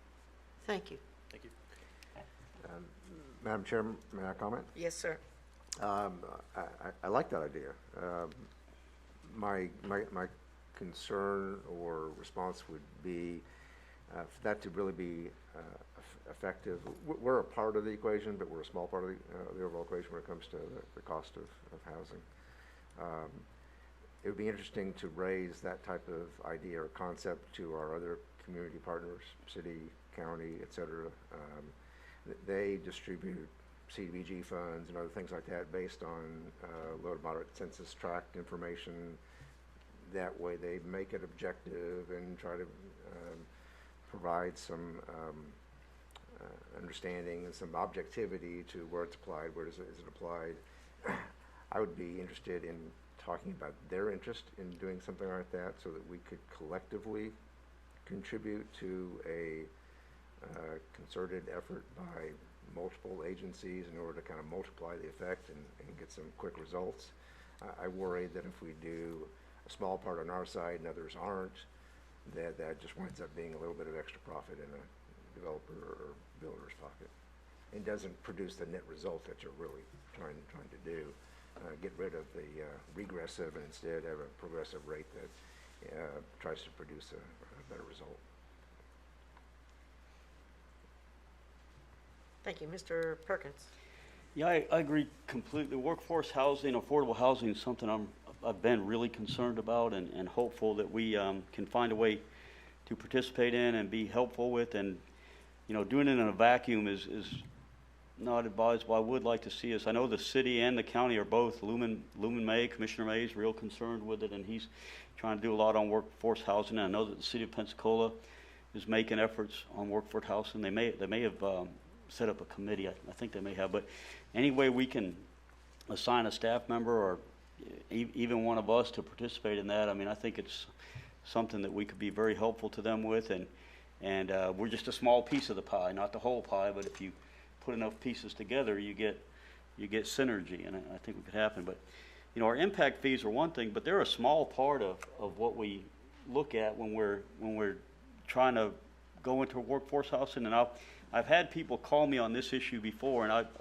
personally dealt with it. I've got a property where I've got a couple of mobile homes on it. I can add 2 more, got it permitted, addresses changed, everything through the county. And, you know, the impact fees weren't a problem. I didn't have any problem whatsoever paying impact fees on the 2 additional places.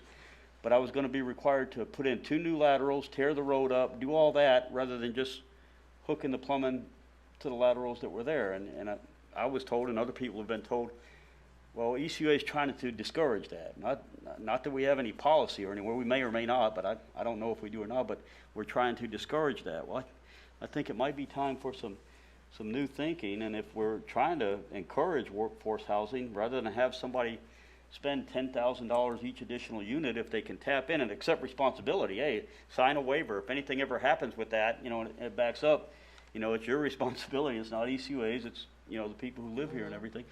And that would save a lot of money. I mean, that was the difference between me providing 2 new affordable housing units and not providing them, you know, not far from here.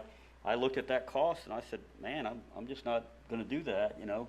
Whereas if I had been able to tap into the existing capacity, I would have done it. So it's not me. I mean, I've had other people too, and I didn't pursue it because I don't want any special favors as a board member, so I purposely did not pursue it.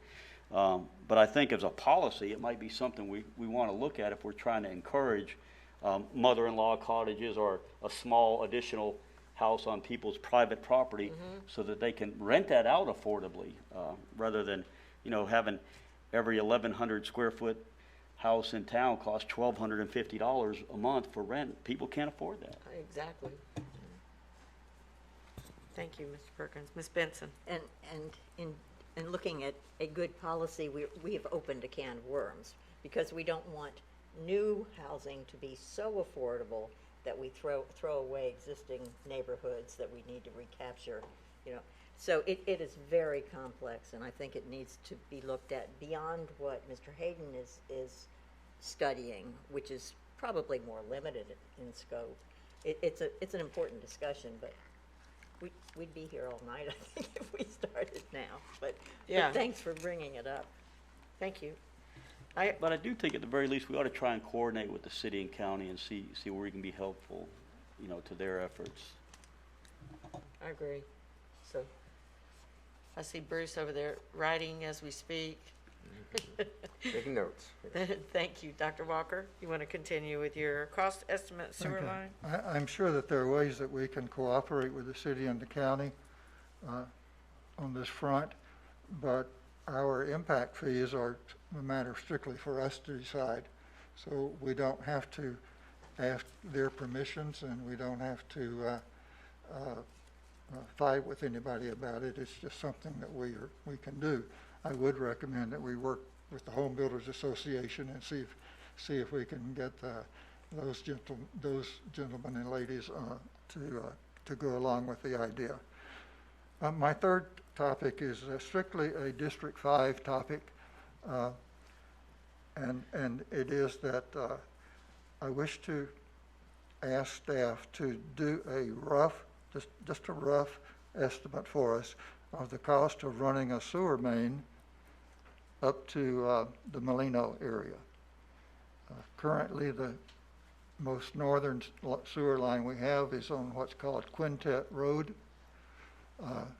It services the county and commercial park on Highway 29, and then goes a few 100 yards or so further north, or 200, and onto Quintet Road, where a couple of developers had big ambitions and big dreams back in around the year 2000 before they went flat broke.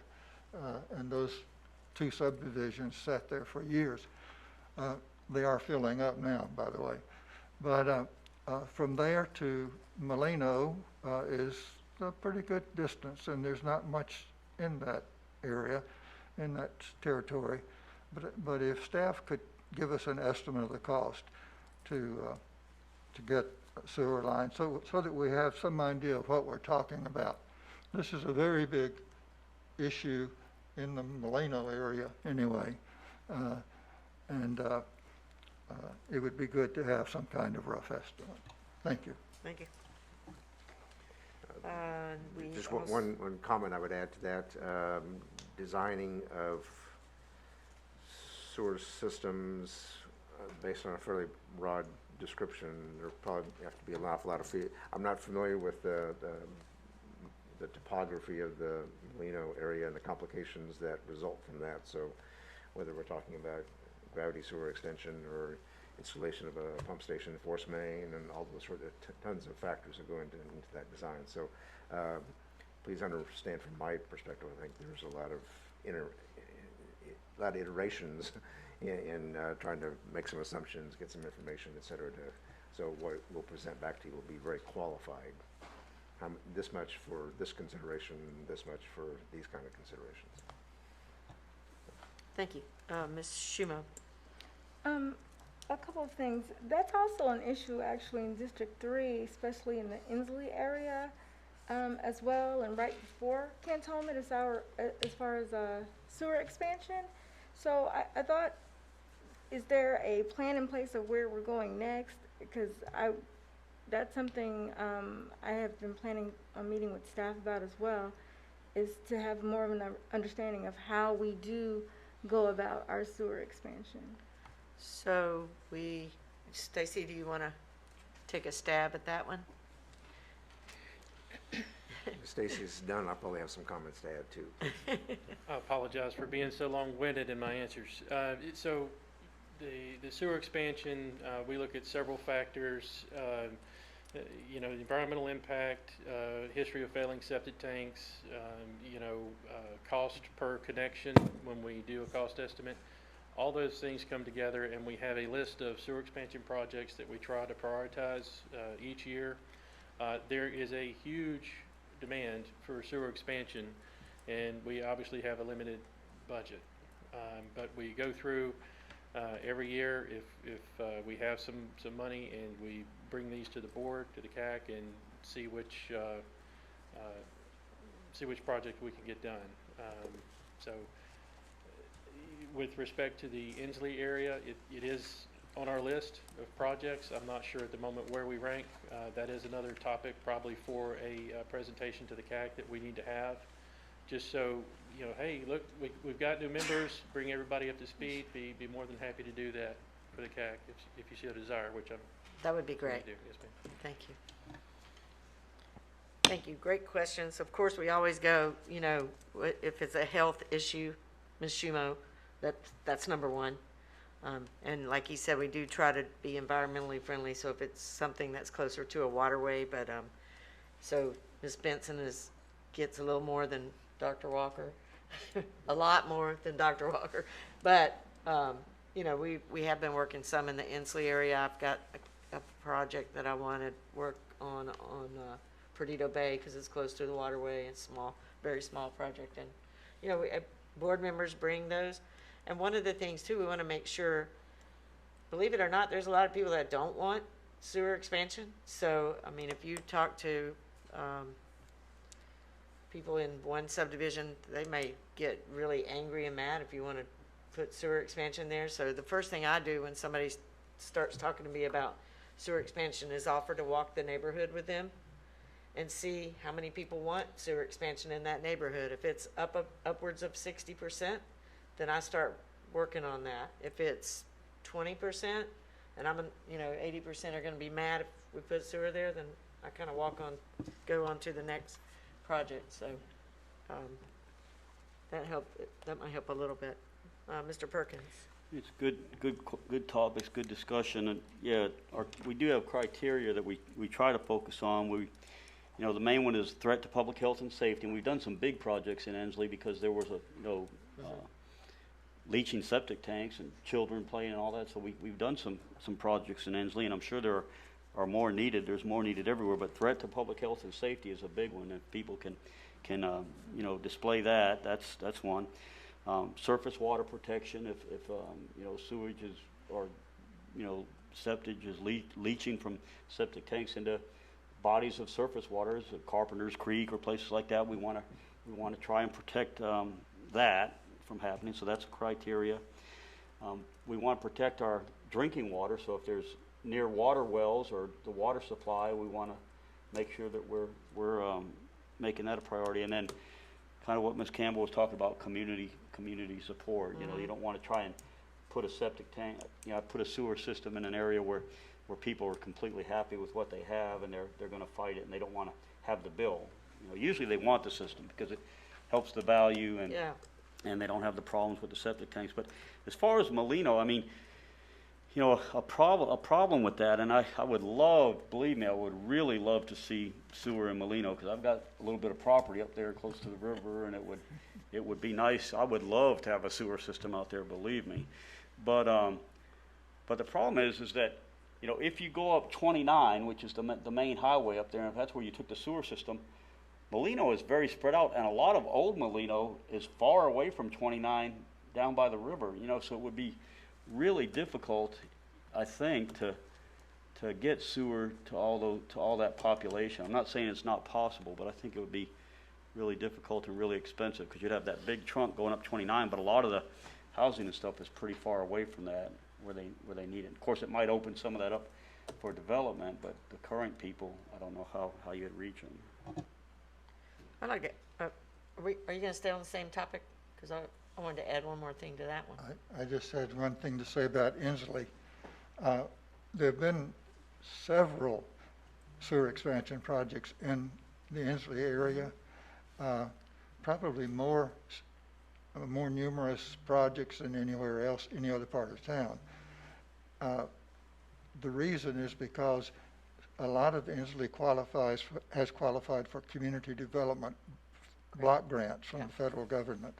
And that has made it feasible for the county to come in with all kinds of improvements to the streets, to the stormwater control, and ECUA to come in with water and sewer at the same time, or new water lines and sewer lines at the same time. So a lot has been done in Inslee, although I'm sure there's still a lot to go, because there's just a lot to go in terms of sewer expansion everywhere you look. Mr. Perkins. One area we have tried in District 3 particularly, and would love to see, we're trying to get a legislative appropriation and working with other governmental entities, is the Cervantes Street corridor. A lot of that is not sewered, and if it were sewered, would help with business development and economic development, and the communities close to there that don't have sewer. There are a lot of them, unlike Molino, there are a lot of them real close right there that don't have it, that could tap in if it were provided. I don't know, maybe when our lobbyists come, they can give us an update on how that's going. I know, you know, funds are probably going to be tight for the state with the COVID situation, but that would be something I'd really love to see. Along that note, you know, one thing that I was talking to Mr. Woody about was, you know, years ago, before ECUA was around, the county owned the utility, and they actually did MSBU to expand sewer. So, you know, that's a thought as well. I mean, I kind of broached the subject with one commissioner, and it's like, oh, no, I don't want a new tax. And I'm like, well, wait a minute. What if it's not a new tax? What if it's a subdivision that wants it, that doesn't have it, and they're willing? It's a willing, voluntary tax because they want it, and they want it now, and we can't get to it yet. So that's a discussion that I personally am going to start having with commissioners of, you know, if we have a subdivision that really wants it, and we can't get to it in a time, you know, anytime soon, what would be the problem with that? I know I lived as a young girl in a place called Bio Grande Villas. It was a mobile home park in your district, and we all wanted sewer. And I was just a kid. I was in my 20s, and it was only like $1,500 per household to get it put in back then. Tells you how old I am. But I remember the happiest day of my life being when I paid off my MSBU for my sewer. You know, and it took quite a while, but it was a good thing to have sewer. And that, you know, not a lot of mobile home parks have sewer. They're all on septic. So I thought that was pretty good way back then. So, thank you.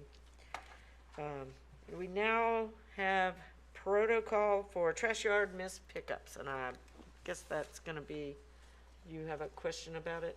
Who had the question?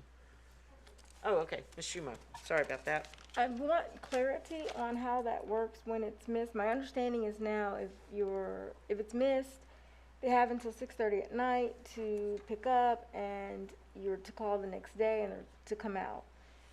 Is that guaranteed? Is the customer called? Because I've talked to a couple people recently that they've just had a lot of missed pickups. So, Randy, Yes, as was mentioned earlier, our yard trash has been running way over normal because of the COVID situation. At one point, we were 185% over what we normally pick up. So there have been missed pickups, delayed pickups, because the trucks just can't finish the routes in time.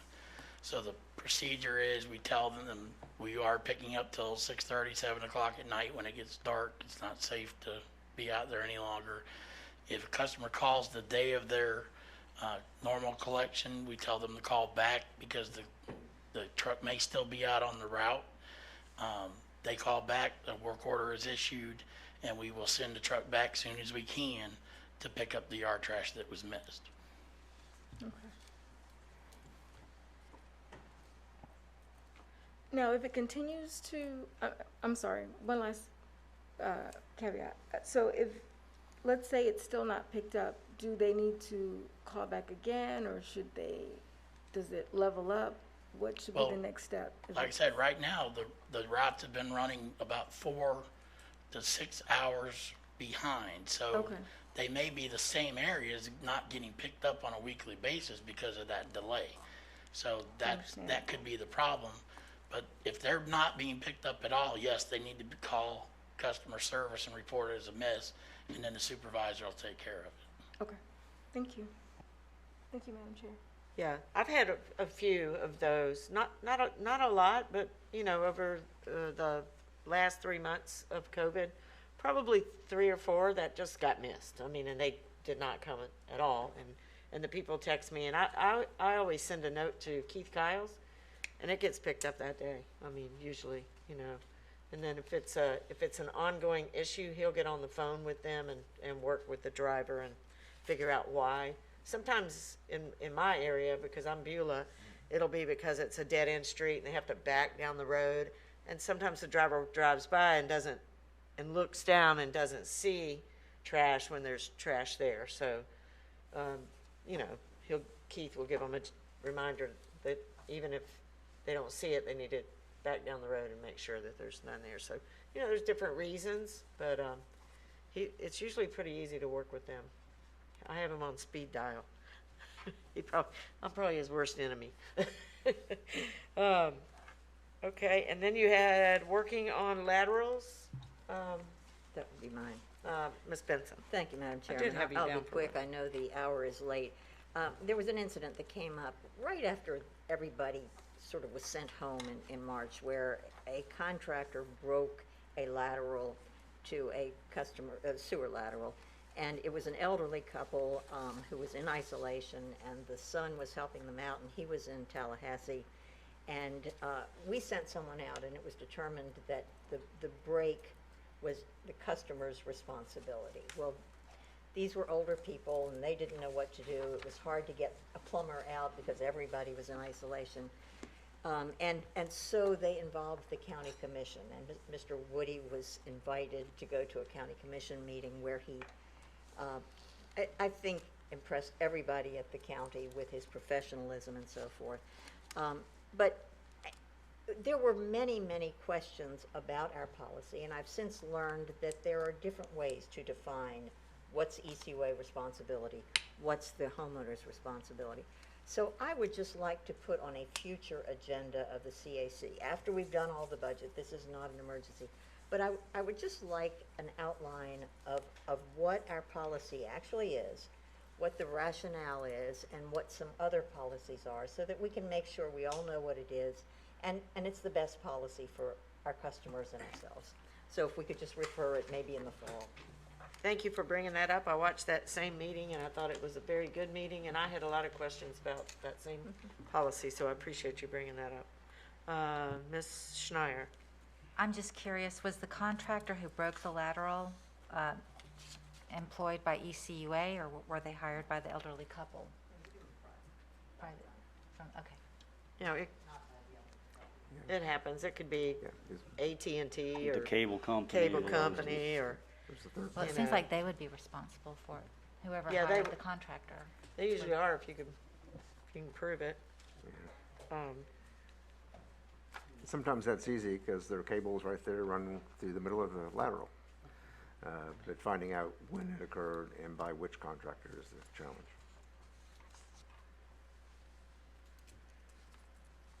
So, we move now, if there's no more new business, we move now to, our second and final open forum. I don't have any pink slips, don't see anybody wanting to speak. At our board meetings, we have board communications, and one of the things, Ms. Benson had brought up during the budget meeting was that she wanted to see, the goals and how those goals are being met by our advertising folks. And, I recently saw some stuff online about educational materials from a company that does water only, you know, and so I ordered a package from them and it came. I haven't had a chance to look at it, but I'll look at it and I'll bring it to the board meeting next week. And there may be some things in there that we want to do as educational for our customers. So I'll share it. Be happy to share it. And if we have nothing further, Dr. Walker? Madam Chairman, when you mentioned open forum, I was reminded of the fact, share with everyone that Mr. Barry Tweedy is in the Navy Hospital at the present time. I don't think it's anything life-threatening, but he is, and that's why the table is empty out there today. Thank you for sharing that with us.